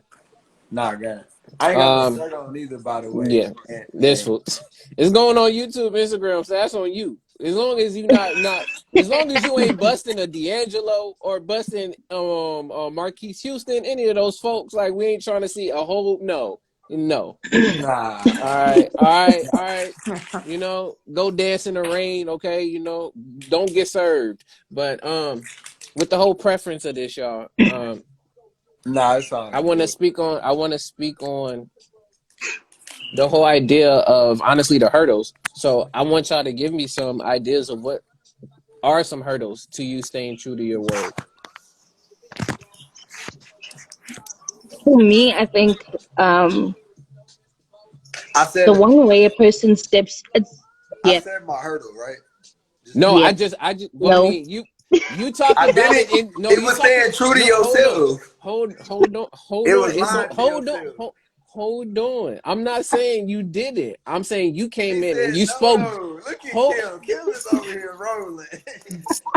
bruh. It's because I preferenced it after you gave an initial statement because I was going to start off talking about what the hurdles are, but you came in and you gave an initial statement. You're good, brother. You good. You're like, man, did I do the assignment? Did I get my A, teacher? Like, bruh, you good. Hey, look him ass. Hey, You bro, you good. stop playing. You good, my G. But all right, go again. What are some hurdles? Let's name of like some hurdles from you staying true to your word, whether if that's you or just in general. I think the one thing that can make you lose recollection of any of your words is when you get overtaken by emotion, Mm, right? When you allow emotion to make decisions, when you allow emotion to talk more than finding that bridge. mm, mm-hmm. So, I because agree.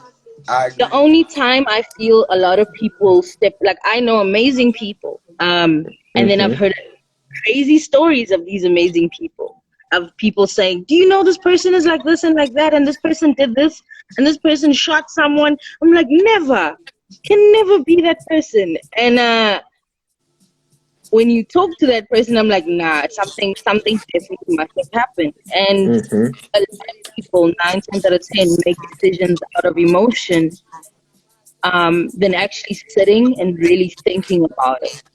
Yeah.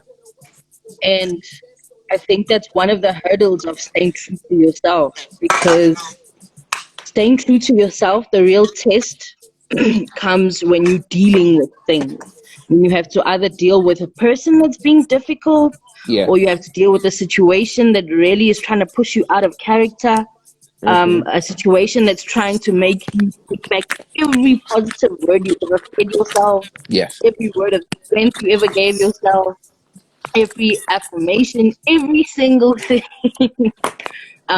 It becomes a situation that challenges you, comes to stepping out of that character emotionally. And if it's one thing, my mom's brother always tells us Yes. is, don't jump on making decisions out of emotion. Yeah. You can't help anyone. You're gonna forget about everything that you were ever taught. Yes. um, you're really going to step out of your character. You can do a lot of hurtful things, not just to yourself, but to others. So that's one of the hurdles I feel when it comes to staying true to your word. If you want to stay true to your word, Mm-hmm. remember, in all things, in all challenges, What up, stop Tay? for a second, calm Mm, yourself down, yes. and think about it carefully. Because I know for me, that's what I do. And my partner used to he gets so scared. He laughs. He says, "I'm scared of you." And I'm like, "Why?" He's like, "Because when you're angry, uh, you don't say anything. You just stay calm." And I'm Right. like, "Because it took a while for Kim to get this way. Mm, I say to him, if there's something I'm so angry about and I can't talk about it now, yeah. I tell him, look, we'll talk about this tomorrow, but I'm going to talk to you about it. I just need to calm myself down. Yeah. I've taken walks. This is why I do a lot of writing. There's a lot of things that I do to try and keep myself true to my word. Yes. A lot of things that you have to do in order for you to keep your peace and stay true to your word, because your word will get forgotten when overwhelmed by emotion. Your Yes. word will really be overwhelmed. It'll drown in that sea of emotions, because Yes. emotions, a person that's full on an emotion can commit murder. Mm, mm, Words are nothing. So you yes. have to learn how to allow your emotions and your mind to work as one. This is where I always go back to self-evaluation. Yes. Mind, body, and soul. I like to say on that one. I like to say mind, body, and soul, and learn how to use them together. I like that. And Exactly. You have to. if you break down that word again, you said emotion, especially being overly emotional. Like we all breaking words down to Emotion. the emotion, energies, energy and motion. Oh, she And good. when She you hey, have a lot of that energy, in motion, and you're not able to get yourself in a state to again be calm, which yes, calm on the other side. That's why there's not only just a duality, but there's we call it a multiverse of literally what words and emotions can be and what they can look like. Like you were saying, like your partner can tell, like when like you're angry, like you're really quiet and you're calm, but at the same time, calmness is one of those traits to let you that really shows you at the end of the day that you're able to keep a lot of that emotion in check, and you know how to bring about your own peace. And the way that you're able to express your emotions is in a more, what we say, more healthier way, and it functions Mm. right to a point that you got it down, like as a system, not like as in like, oh yeah, today, you know what? I'm gonna experience happiness today. You know what? Even though that happened to me, it could make me sad. No sadness today. Like, nah, you're able to realistically know that if something makes you feel a certain way, you address it, you look at it, you filter it, Mm. you use, like you said, you're saying the mind, body, soul. That's the thing that's why logic and emotion pairs together when it comes to making decisions. Ultimately, shout out to Kundin. Ultimately, the decision is going to be made off of the emotion, but again, you use it to help drive your decision. You don't use Yeah. it to be your ultimate decision or not ultimate, but to be your immediate decision factory. without taking the time to factor it in. But yeah, I Yeah, like like that in my point. model of the 4+1 types of anger, or the 5 types of anger, I talk about how uh, two of the types are the signal telling you a boundary has been violated or an injustice has happened, Mm, right? And so out of the 5 types, really only one or two of the types are actually, you might call it unhealthy, right? And and that's when you might want to dissolve it or check what's going on. But for the most part, anger is a signal telling you that something has gone wrong, that a boundary has been violated or an injustice has happened. So it's mm-hmm. about restoring the boundary or restoring the justice, which uh, which can be done calmly. Yeah. But the anger, when you understand where it comes from, it gives you a powerful energy, like a jump, like a jumper cable. It gives you Mm-hmm. the impetus to take that focus action where you wouldn't even see a need to take action in the first place without the anger in the first place. Yeah. So once you get the signal, then you learn from it, and then you can still use the energy by learning to channel it and focus it into uh, in fact a scary calm kind of action, even Mm, like the time yeah, like the time I called, the direct, not 911, I called the direct local police department of a mm, particular city after I witnessed injustice, right, by the cops themselves, where the cops pulled this woman off the bus, even though she did nothing wrong, like, they just dragged her off the bus. And everybody was saying, no, no. And so I had this shot of anger because I witnessed this injustice, right? mm-hmm. And so I didn't do anything at that moment. But that night, I called the local police department of that city because I noted which city they were from. And I made a citizen's report about, this injustice that happened. Yeah. Great examples. Again, a lot of this it comes in too with guess awareness and also Somebody learning got a again TV to do on. that self evaluation. Huh? Hmm? Somebody got a TV on or something playing in the background. Y'all hear that? No. I hear music. Yeah, it's just me playing the music in the Yeah, background. Yeah, that's but your music. maybe it's the sorry, maybe it's the sounds of, because I stay close to Johannesburg CBD, so Mm, there's Mm. starting now this morning, and I'm outside. I mean, enjoying the warmth because we haven't had rain. I was gonna We've just ask had you, rain what for country are a you week. in? I'm in Johannesburg, South Africa. South Africa. Okay. Mm. Cause I was Yeah, like, that's why I I was saw like, the yo, this is comment there. Like Kim looks like she just woke up. I did. Wake up. I was gonna say that because it's like 4 hours ahead. No. What? Eight, What? 8 hours. You No, were it's 8 hours 8 behind hours, me. right? Yeah. Mhm. Yeah, no, cause I have my shawty, she in DR right now. They 4 hours ahead. So and the weather Oh, looked like that. So I was like, oh, she just woke up. She just woke up. She yeah. asleep. So Yeah. goofy. Nah, Cool. but go ahead. I Hmm. ain't mean to cut you off. As far as the hurdles, I think another hurdle beside emotion is just your, like, there could be a, in terms of the personal level, there's also the systemic level, right? On the personal level, it's your physical health and your mental health, right? Yes. And even your emotional health, right? Where Hmm. some days you're just sick, and some people have bipolar disorder, for example, right? Where they have very high energy on some days where they can accomplish a lot, Yes. and then they have very low energy to the point of depression on some other days where they're just sleeping and they just can't get up at all Yes. because they're so like depressed, and it's an actual like medical condition, right? So that can be, a hurdle as well. Yes. And unfortunately we live in a society where,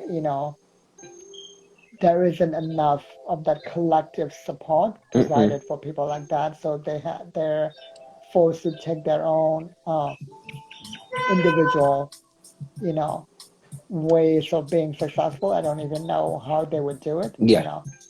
Uh, but yeah, and another example, another hurdle would be, in fact, systemic oppression, right? Because Yeah.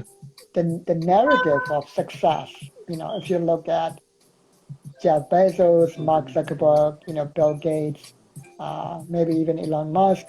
I haven't verified it in his case, but like, the narrative is, oh, they started in a little garage, they started so poor, this rags to riches story. It's a false narrative Yeah. because a lot of them were the children and grandchildren of rich dynasties, like Mm. uh, Jeff Bezos, his mommy and daddy provided him with $245,000 in 1995 when Amazon was failing back then. Wow.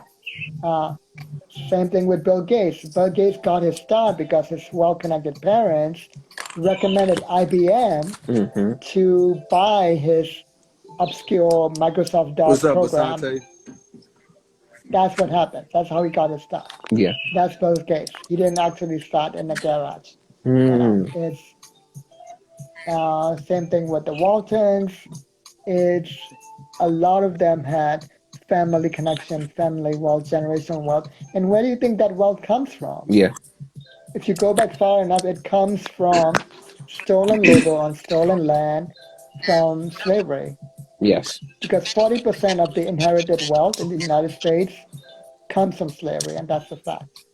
Yeah. You said 40. So You said we have to 40%. be, yeah, of the inherited wealth. Mm. so so we do have to be realistic about that, and at the same time be like, okay, I still gotta do what I gotta do, but also not beat yourself down too much if you don't succeed. Like it's and notice because these narratives themselves, Yeah. on one level, they can be inspiring, but they're false. Because they're false, they're actually crippling. They're what you would call inspiration porn, right? Mm. Yeah. Because then you put yourself up to this standard that's not even true, and then you keep beating yourself up. Yeah. Where if you so hold yourself up to more realistic standards and go by people, who actually succeeded in realistic ways, Yeah. that's better. Like that's why I started reading memoirs by, uh, people of color. Like I just finished reading "Know My Name" Yeah. by Chanel Miller, Wait, hold on, Kundin. which is, Hold on, real quick, Kundin. oh, I think I'm It's echoing. happening again, Dallas. It's echoing on your side again. So when you don't, when you hold your phone up, I guess it It's doesn't do a good. lot of the echo. Mm. All right, let's let Kundegaard continue. Kundin, the memoir. Yeah, I just finished "Know My Name" by Chanel Miller. Uh, it's the story of her You good, Kundu? You good? Continue. So it's You're good. You're I ain't want good. to cut him off, but I wanted to make sure the it's a sound was story. good. Like, Yeah, is the sound? I was letting Kunin continue, so then I can be like, I see you keep putting the thumbs up, but it's like, yo, if you only said 3 words, like, hold on. All right. Go ahead. Go ahead. So so yeah, it's a story of it's a woman originally known as Emily Doe back in 2016. It's sexual assault by Brock Turner, Yeah. and there was this long trial that, and even though Brock Turner was convicted and he was a white man and she was a Chinese woman, right? Mm, So the race also played. Even though he was convicted, the judge uh, sentenced him to only, I believe, 3 months in jail, yeah. and he got off in 45 days on good behavior. And the whole time, the narrative was about his future that he was going to lose, rather Hmm. than her future, right? Hmm. And yet, with the support of community, with the support of many people around her and her own actions, like she, at the end of the story, she basically not only won the case, Yeah. now, her book, she ended up, revealing her name, even though she allowed her name to be protected for so long. After she finished the book, she revealed her name. That's why the book's called Know My Name. Yeah. And it's, and now she's even on Oprah and all of that stuff, right?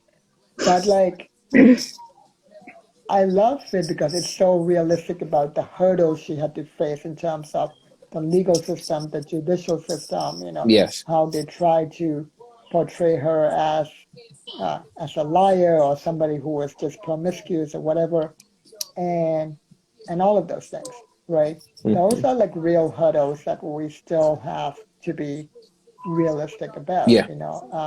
The next memoir I plan to be reading is Asata Shakur, who was the godmother of Tupac Shakur as Hmm. well. And I didn't know this until I started reading about her. She was arrested and convicted of shooting a cop Yeah. in a shootout, and she escaped from prison and actually escaped all the way to Cuba. You talking about And Asada Cuba, Shakur? yeah, Yeah. Asata Shakur, and Cuba provided her asylum, Hmm. right? Uh, to this day, which is probably one of the many reasons why the United States government is still destabilizing Cuba, because there's 90 other political prisoners that Cuba has provided asylum to. Yeah.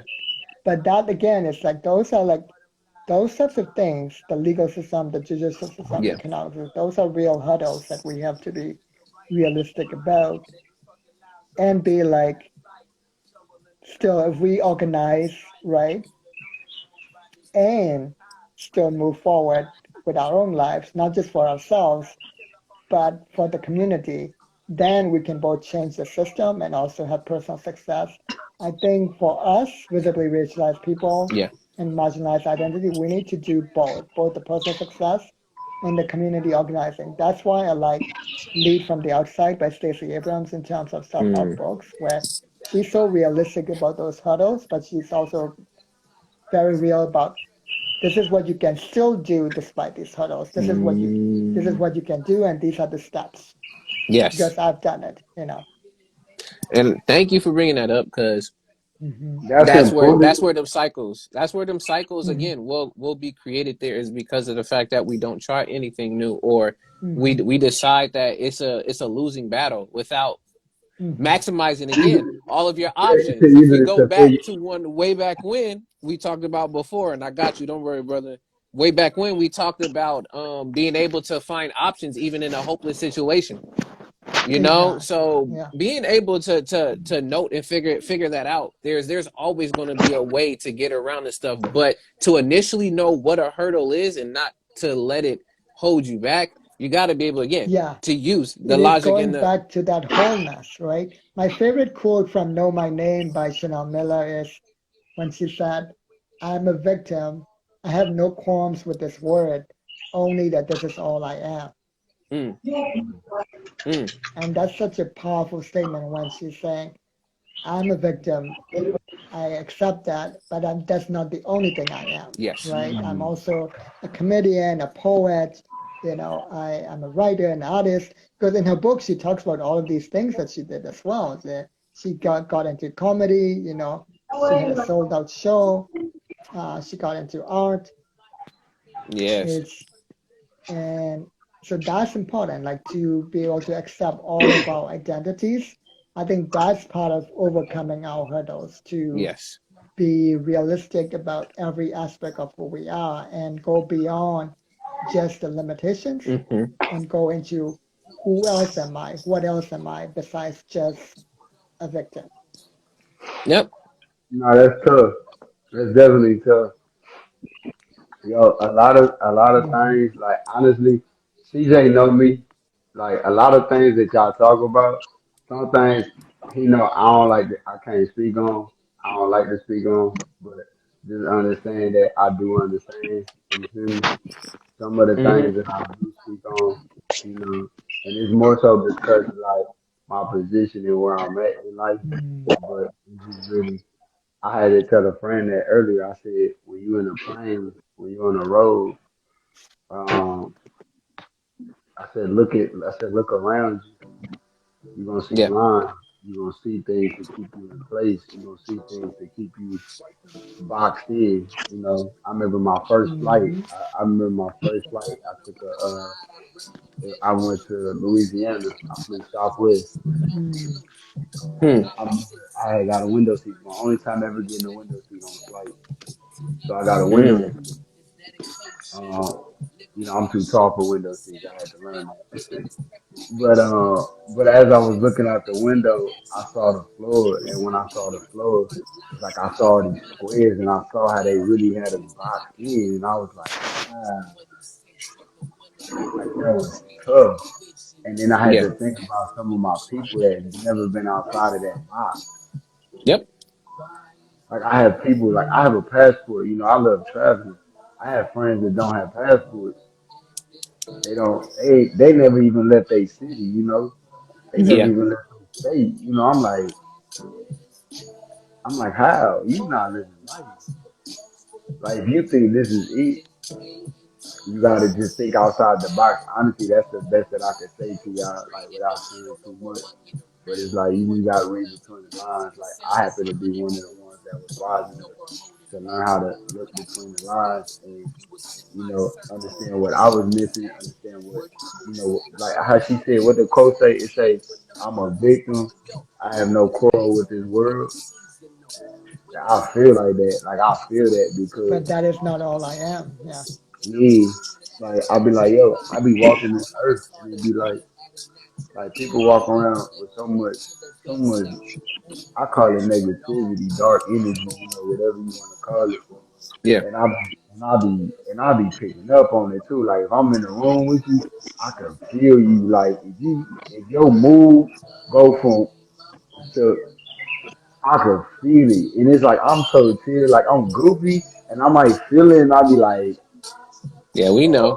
then I'll be trying to protect my own energy, you feel me? Like at that point. And I feel that that's why I feel that, those are definitely hurdles. Like I said, the main hurdle to keeping true to your word is really just about staying true to yourself, Yeah. figuring out yourself. And Kim touched on this today. Kim is throwing gems.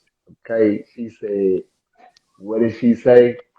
Get out your feelings. I have it written on my bathroom mirror. Do not take it personal. All big letters. That was one of the things I read a book. I had read a book, but knowledge and wisdom is not only measured by book learning either. But I had read this book, and I happen to agree with this point in this book. And it said that it's called the Four Agreements. One of the I already agreements. know. I already know you was talking about.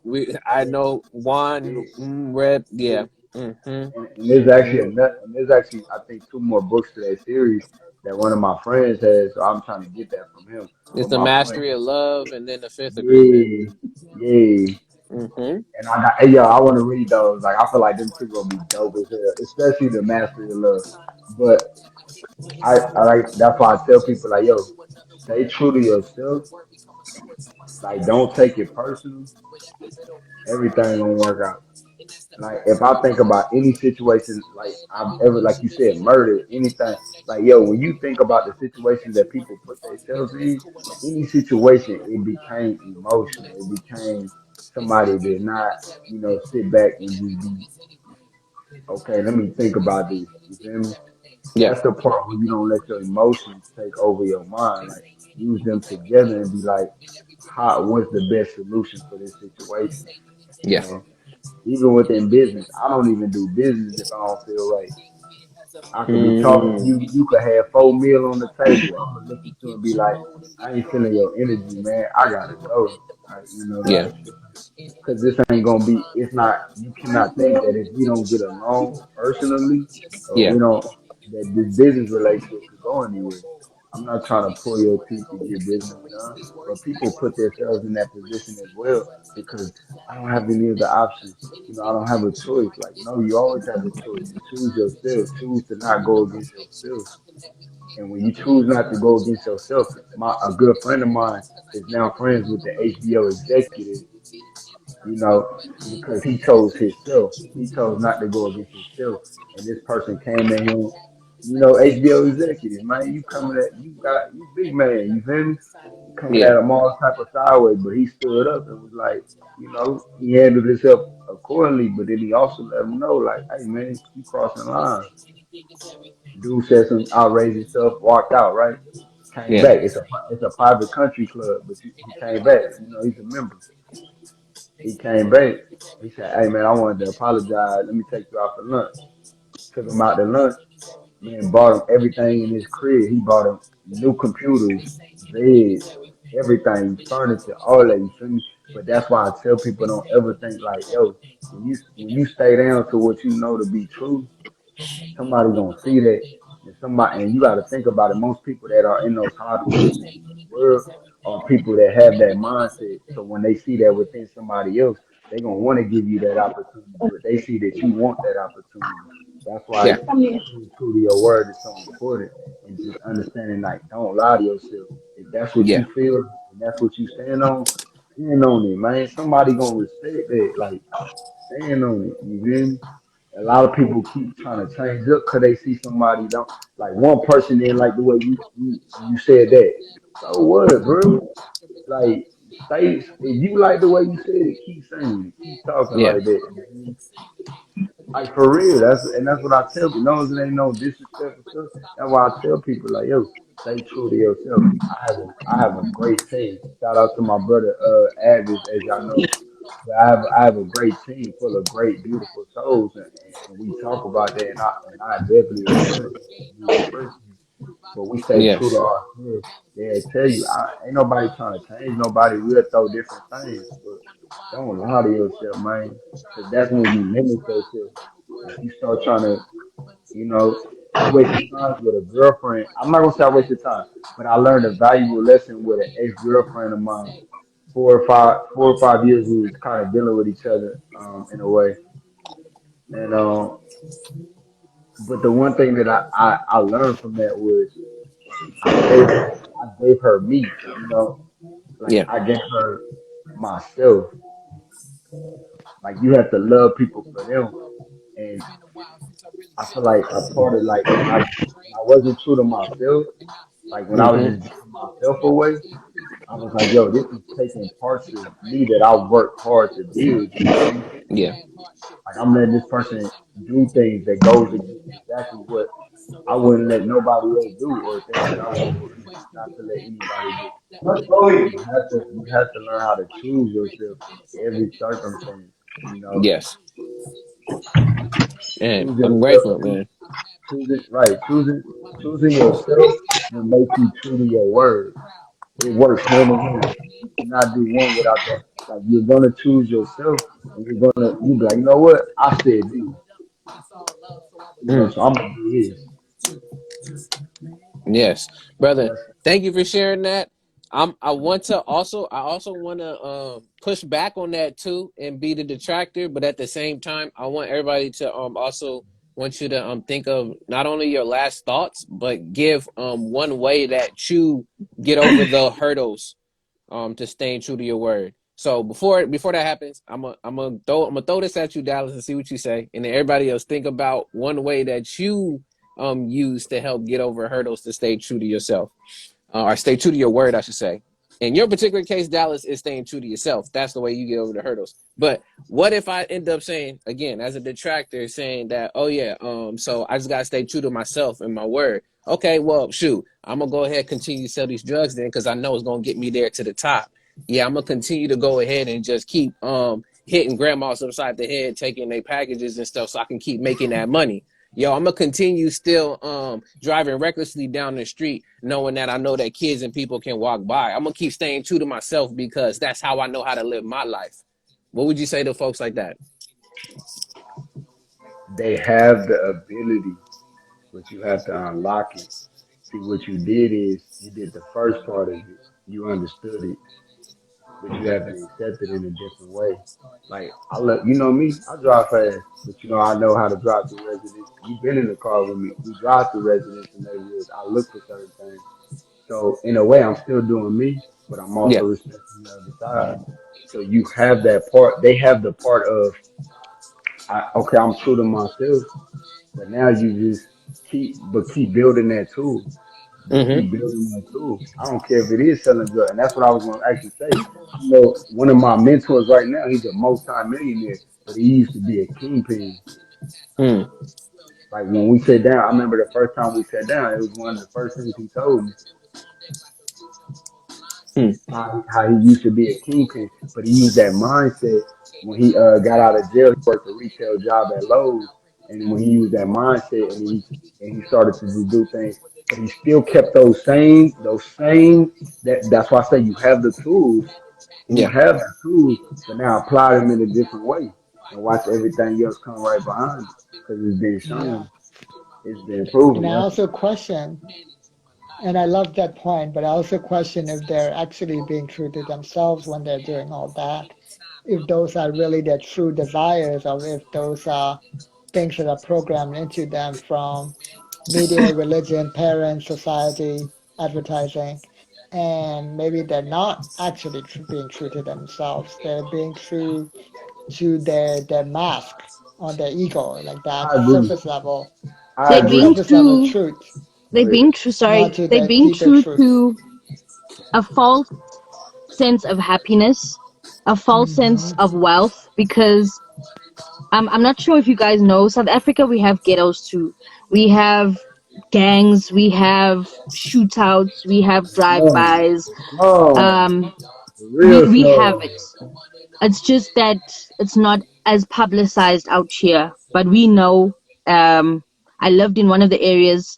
I dated a guy that was he used to sell a lot of drugs, and I don't know what happened to him now because I know he'd been like popping in and out, like, "Hey Kim, how you doing?" And then next minute he disappears off the face of the earth, and then so Boy, on the run, he on the run. He gotta stay hidden. yeah, I never asked questions. I never asked too many questions. Even back then, even though now we became friends. But when it was one thing that I knew about him, as much as he was feared in certain areas, but he was also Hmm. so he He would lived do in what? fear. He was a target. He was a target. Oh, he was a target. Yeah. Yeah. He also lived in fear, and I got to see the side of him where he didn't chill, where, where dude would put like he put a oh my god he put a this one night he put a chair, a stool by the window, so he says if somebody comes in I'll hear That them. nigga gonna fall, right? Yo! Yo! That's a man He that know doesn't how to use sleep, his resources. you know No, no. Let's let him go. he didn't sleep, you know No, Dang, it's I a wish I would have known because you but started. All right, there yeah, you go. he was that person that didn't sleep, and I was worried about him. I was very concerned. People feared him, and when people saw me, they feared me because they'd ask, "Oh, you you're with?" so and so, and then I'm like, yeah, and like, oh, okay, cool, and I could just continue with my journey, but I didn't know the amount of power that he had. Uh, I was Mm. oblivious to it because I didn't know about it. I didn't come from the city. I came from a very small town. Um, but when I realized what it was about, I was like, dude, this dude lives in fear. He got the Yeah, money, yes. He's climbing, yes. yeah. But the What one up, big before dog? him that climbed quickly got killed. So it's a life of fear. Even though it might look like an interesting life, it's a Yeah. lie. It's a life of fear. You have And to that's constantly and yourself. if I could add to that in my own experience with that, like with money brings problems. I tell people that, that's something that I even myself experience. I have friends that ask me for money all the time and it's annoying. I got friends that ask me to, publish their things because they know the people that, I network with and stuff like that. But like you said, it's fear that come with that, because you don't never know. Fear can come with that. That's why I tell people pray up, talk to God, pray up, talk to God. Because fear can come with that for a while. Even my team, like I was starting to look at people on my team a certain way, because they were doing certain things. And some of these things were precautions, but at one point I started to worry. And there's a good friend of mine on this team told me, a good brother of mine, he said, it's okay to be aware. He said, but don't worry. Aware means you're alert. When you worry, it starts to affect what you do. You feed into anxiety, you feed into, fear, pain, anger, rage. You feed into all of those emotions that come with worrying, you know. So even I've learned in myself, take some deep breaths. Y'all see me just smoke a blunt, but I need that. You feel me? Like that's how I be cool. I be in my zone. Like I done walked into the most corporate buildings y'all probably ever gonna walk into high as a kite, going there, close the deal. You feel me? Like, and be blown because I be in my zone. I feel cool. I'm not worrying. I'm not anxious. I'm not none of those emotions. You feel me? I'm me. I'm being Mm. true me. And the people in those rooms, I'm thankful that they respect me. You feel me? Because that's how I've been able to have these clients and do these things. And run these things the way that I run it. Like, but I tell people like, yo, do not feed into worry. Talk to God. You keep asking signs from God, but ask yourself if you wrong. I had to tell a friend that ask yourself if you wrong. That's one of the hurdles to not being true to your word. Because if you don't ever look at yourself as wrong, like yo, I ain't never fuck up. Hey man, you living wrong. My dad, he can never change his life because he does not want to be wrong. He always has to be right. Now that's him. He taught me one thing. He taught me resilience, but I understood that I needed to change my perspective thinking if I wanted to evolve. Because if Mm. I did not change my perspective, if I did not change my perspective thinking, I would have, I would have went along the lines of his footsteps, and that Mm. was not something that I wanted. That's why I tell people, yo, do not worry. That fear, yeah, it's gonna come. People are so scared to experience fear, to experience, like these, as we like to say, our trauma, like we scared to live those moments. Hey, what's up, big dog? Tap in with me if you back in Cali and if you in Atlanta, bro, I might be in Atlanta soon. Tap in with me though, big dog. Miss you, man. Um, but yeah, like don't feed into worry, do not feed into fear. And I feel like a lot of men, like you said, the men, because we are those faces of those businesses and things like that, we take on a lot of that pressure. I got good friends, like we suffer in silence. They like you said, the money. I'll be back later. Don't think because the money here. Don't think because all of these things that everything good. Like like you said, like no, you saw everything else behind the closed doors. You feel me? Like it's fear that comes with that. Like yo, it's like it's like you have to just be alert. Honestly, just be alert and be true to yourself. Talk to God whenever you're going through something. That shit. That's a bet, famo. That's a bet. But um. like yo, you just gotta learn how to be true to yourself. Like don't give up on yourself. Don't give up on your dreams. Like don't feed into the doubt. doubtful thinking from your family, from your friends, from your like that was the hardest sacrifice I made was my family because my family didn't understand. I was like, damn, I gotta look at, but this is who I'm doing it for. I'm like, yo, I'm gonna provide for y'all. And now that I'm in a provision state, I'm like, now I'm just gonna provide, you know. But they didn't understand the sacrifices that it took. They still don't even understand my, or sometimes I feel like they don't even appreciate my sacrifices, you know. Mm. But they Mm. appreciate the things that come with my sacrifices.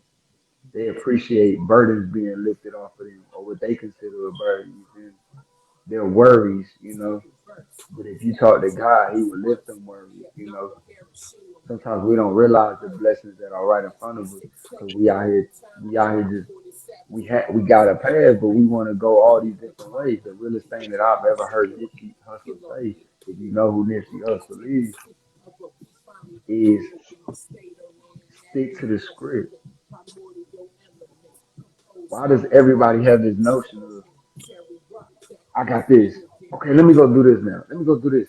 I have a million traits that I'm good at. Athletics, you know, I'm smart. Like I love whiz computer things, you know, just like not like quizzes and stuff like that. I'm really, you know, but it's like and I'm good at so many things. But the one thing that I'm gifted at, where my gift, my script, is numbers, and I've used those numbers now to run my businesses. I still play professional ball with overseas players. You know, I still live that. You know, I still got to experience those things that I wanted to experience on those levels.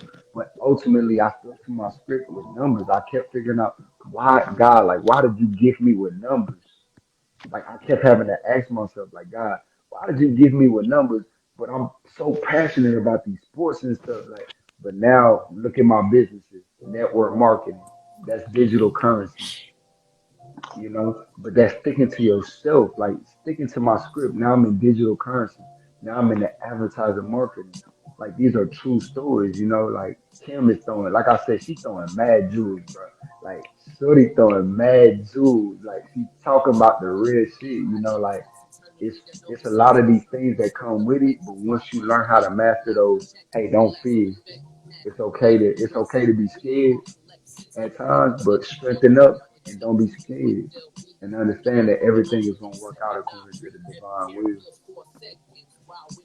I hear that, brother. Um, did you have anything to that, Kim or anybody else? Y'all have anything to what Dallas said before we start wrapping it up? And I love what he said. I've always missed it when he comes on. Like I just hear and then I'm like, snap! He said some good things, but I'm always busy. I Mm, Um, appreciate you for real.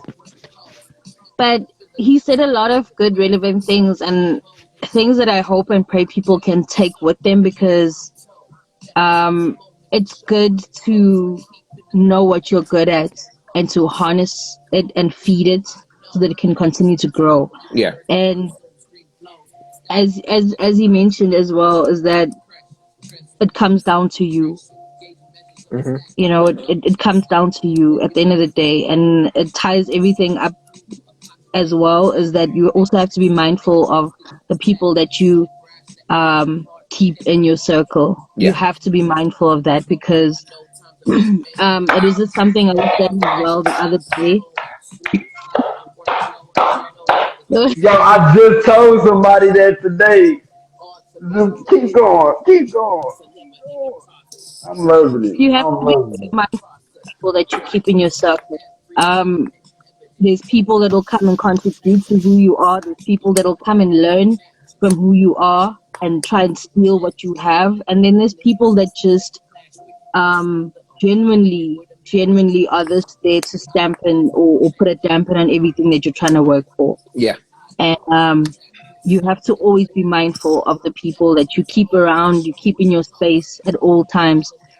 Small example, the Kim now doesn't tolerate a lot of people. I don't care if you're family, if you're in-law, even my own mom, when she comes with her negativity or some stories about some things that don't concern me and mine, I let her know very nicely that that's not for me, and she doesn't like it. Yeah. But Right, I've come to a point right. where I'm I'm being respectful about it. My brother is older. I'm the youngest. My brother is older. He knows there's certain things I don't tolerate. Everybody knows now because of the person that I am now and the people that I keep in my circle now. I'm very cautious. I have a lot of associates, but very few friends Mm-hmm. I'm a challenge. because of that, being mindful of who you keep in your circle. So that's very important because it comes down to staying true to your word, comes down to accountability as well. So yeah, that's all I'm gonna say. Okay. Before I you want do, to challenge. Dallas, before Nah, you let me say do, it, no, gang. no, I'ma no, no, forget. no. I'ma forget, gang. Don't Hold do me. on. Don't do me. Hold I'ma forget, on. gang. You playing with me? Don't Hold play. Don't on. play. Don't Hold play. on. I'm glad, Kim, that you gave your point now. And thank you for summing that up. Dallas, since you're trying to jump in, please, you speak to the point and then also just say your final wrap up because I'm not trying to make this 3 hours in like 20 something. So Nah, let's you got continue. me All messed right. up, All gang. right. Two and Not I'm only gonna pull you, up. look it. It's not only I'm you. gonna put. Hey, I'm gonna pull I'm up on keeping you, set. gang. I'm keeping set a time. It's not only you. This is such a great conversation. This is what No, no, no, happens no. Wait, when wait. Before it I just forget, gang. continues on. Before I forget, I wanted to touch on when you said you have associates but little, few friends. I challenge that to say this because this is how I like thinking about it. I say we all connected. You feel me? Like, so I say y'all all my brothers and sisters. People that I've met, they would tell you like, yo, you met D today. You felt like we done known each other for years because we just from the vibe. And Mm-hmm. I'm a show love. You feel me? Like, nah, yeah, yeah, that's a good brother right there. Hey, I know that person probably got their demons and they stuff that they bet. Hey, but they're good people. I could tell when somebody trouble. I could tell when somebody good. I'm not gonna, but I am gonna say it ain't a lot of people I like to go out with. I go out with my team. That's who I confide in. I confide in my team. Them my close people. Yeah. But I feel like we all connected. Like I feel like the mental aspect of saying like somebody's just an associate, you're just saying like that person's just a person. Like nah, that person's a beautiful individual. I want to treat that person like that because that's what I would love back. When somebody see me, I want them to be able to say that. Like that's a beautiful soul. That's why I like thinking like that. But that's really what I wanted to say about that. But everything else you said was on point. Like you, you talking that ish. You feel me? I like who you hang around. You feel me? It's who you become. And if you sit around, if you learn a lesson and you don't break that cycle, you just sitting there, and you ain't even gonna notice it because you done been sitting there so long after you done learned that lesson. It was time to move on, move forward. Yeah. Mm. Appreciate that, brother. Kunin, final Hey, thoughts no, on he this? got me messed up. I know why you was laughing. He got me bent. Oh, gang, don't try to tell me I can't talk. I had to speak that out there, but go ahead. That's not even the case, bruh. Nah, I'm go grateful ahead. for this, bruh. If you Go ahead. we stop being goofy right DJ now. about to make me pull up on him right now. He got me. What time is No, it? He no, busy. so extra. Hey, look it. This is the liveliness in here, so I appreciate it regardless. I just Oh. already know at the end of the day, if people gonna go search and look for this video, bro, I already know most of my videos has been hitting 2.5 almost. This might hit 3 hours, and I'm trying not to get too far. So I love it. I love it. So I mean, that's why I usually have the after show for that. But I want you to go ahead, Kundin, and give your last thoughts, and then let me go ahead and wrap this up. And again, And then the appreciate after y'all for show. being here. Yo, the after party! Yo! Gang in this bitch. Yo! This is Hey, gonna we be an go. entertaining one for y'all, whoever watching this later, and y'all stuck around. That's all I'm gonna say now. Yo. We Just gonna pipe I know it's up. uh, super late, earphone warnings, like so many other things, but I know it's super late. But go ahead, Kundin. I'm sorry. uh, well, the number one thing I want to say is, as far as hurdles to staying true to your word and overcoming that, I would say read this book, Lead from the Outside by Stacey Abrams. Um, Mm. I'll actually be teaching a class based on this book later this month. Um, and the reason why I mention this because of two factors. I think this book is part memoir, part self-help manual, Yeah. and I think it's really important to be careful of who we take advice from, right? Especially as us visibly racialized people, right? Because it's like taking advice from a business coach whose only business success comes from business coaching itself. Mm. That's a pyramid scheme, basically, right? Mm. So that's like, very fishy.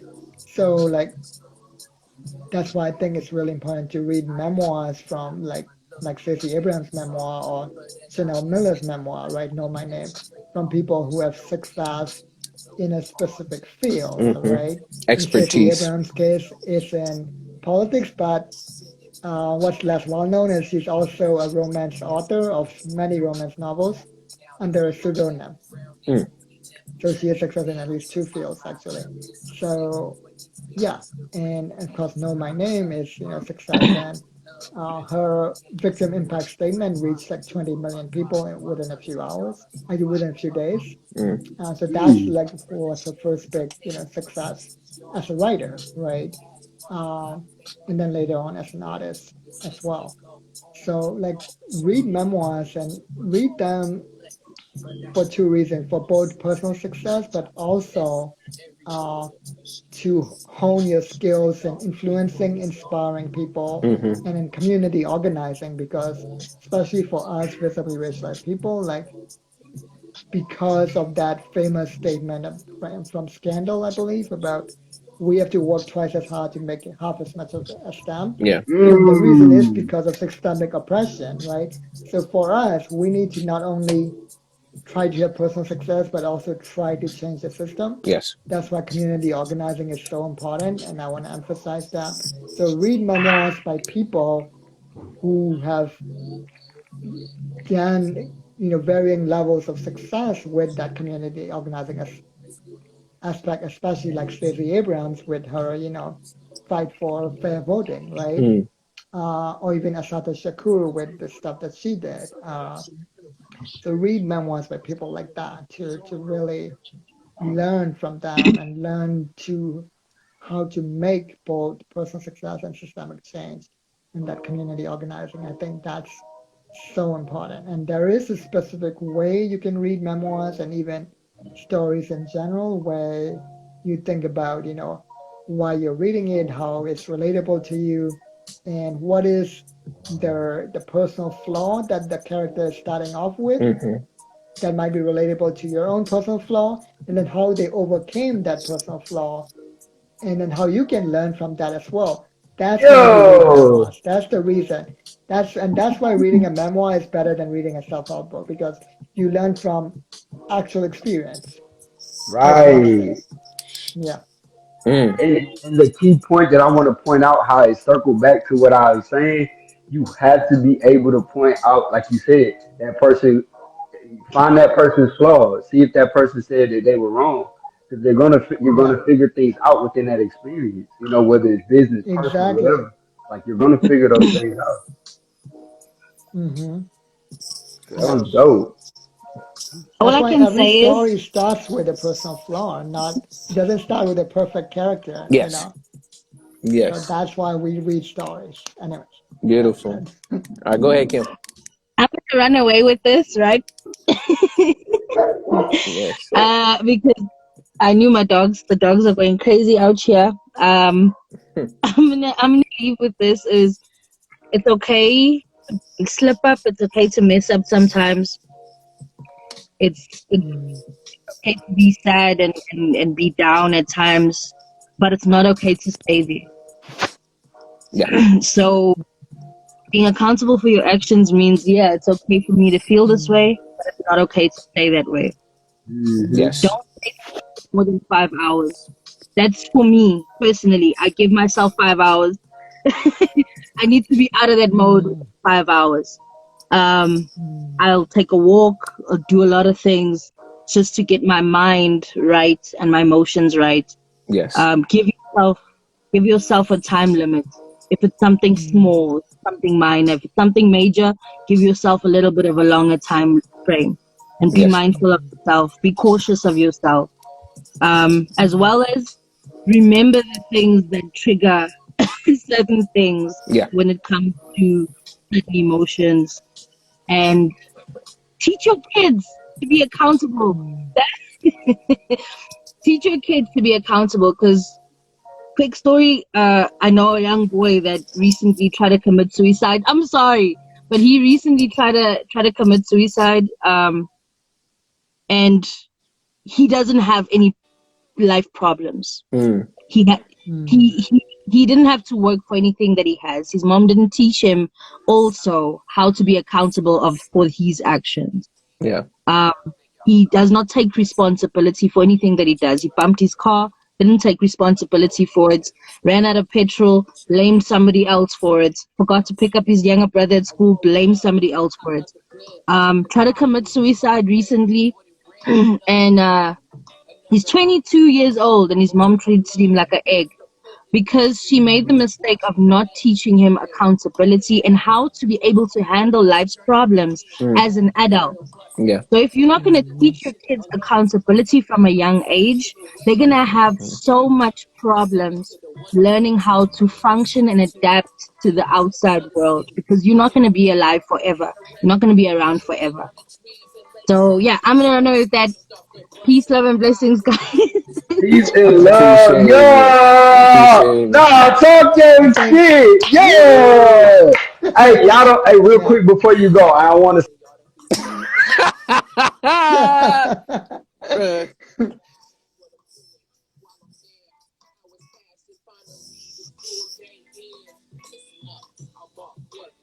say this because Yeah. all On the the YouTube, I one can thing see, about the on everything that Instagram. Yeah. every topic that she spoke on, I want y'all to know like that's how you become successful. Like that's really the Yeah. game. She gave y'all the game in so many ways.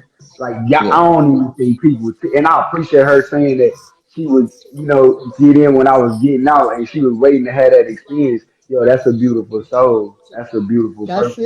it. Yeah.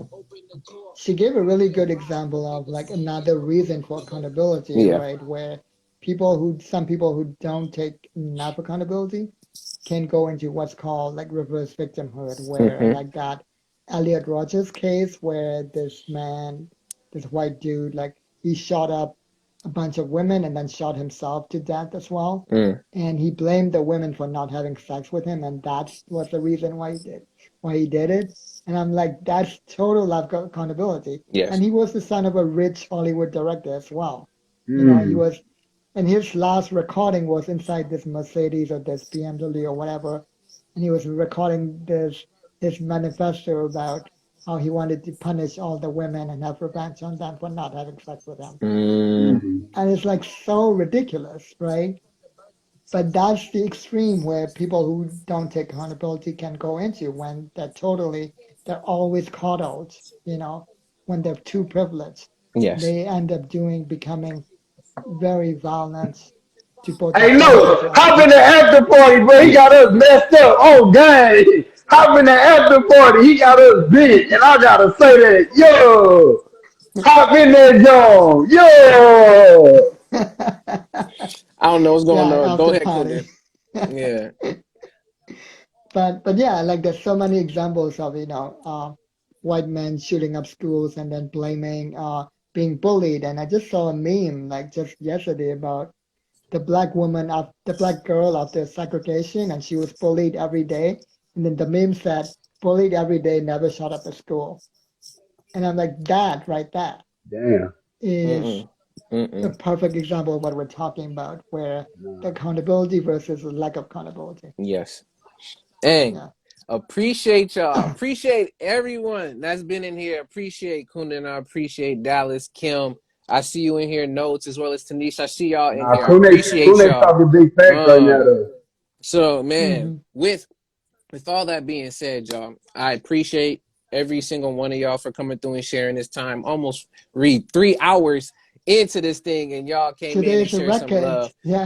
You Well, I can't, mean, you there's can't some put a already some time. before. Artie, I You think think? this is Oh, okay. close. This is close to it. Okay. But I'm trying not to get over that. But appreciate y'all for that. But with that, y'all, I have to wrap this thing up. But giving my flowers again to Kundin, giving to Dallas, to Kim. I see you in their notes, and Tanisha and everyone that's came through. I appreciate y'all for coming through to the show. Because without Pop y'all, out in the we wouldn't be able after to do any of party. this. Okay, man, all of that. But look, with all of that being said, to wrap up, when it comes to current events and knowing what's going on around you, news wise, please make sure you take the time to inform yourself. If not, find those resources that helps you to inform yourself so that you can have an appropriate plan to know what's going on around you so that you can ultimately protect not only yourself, but your family and the loved ones around you. So please stay informed and aware.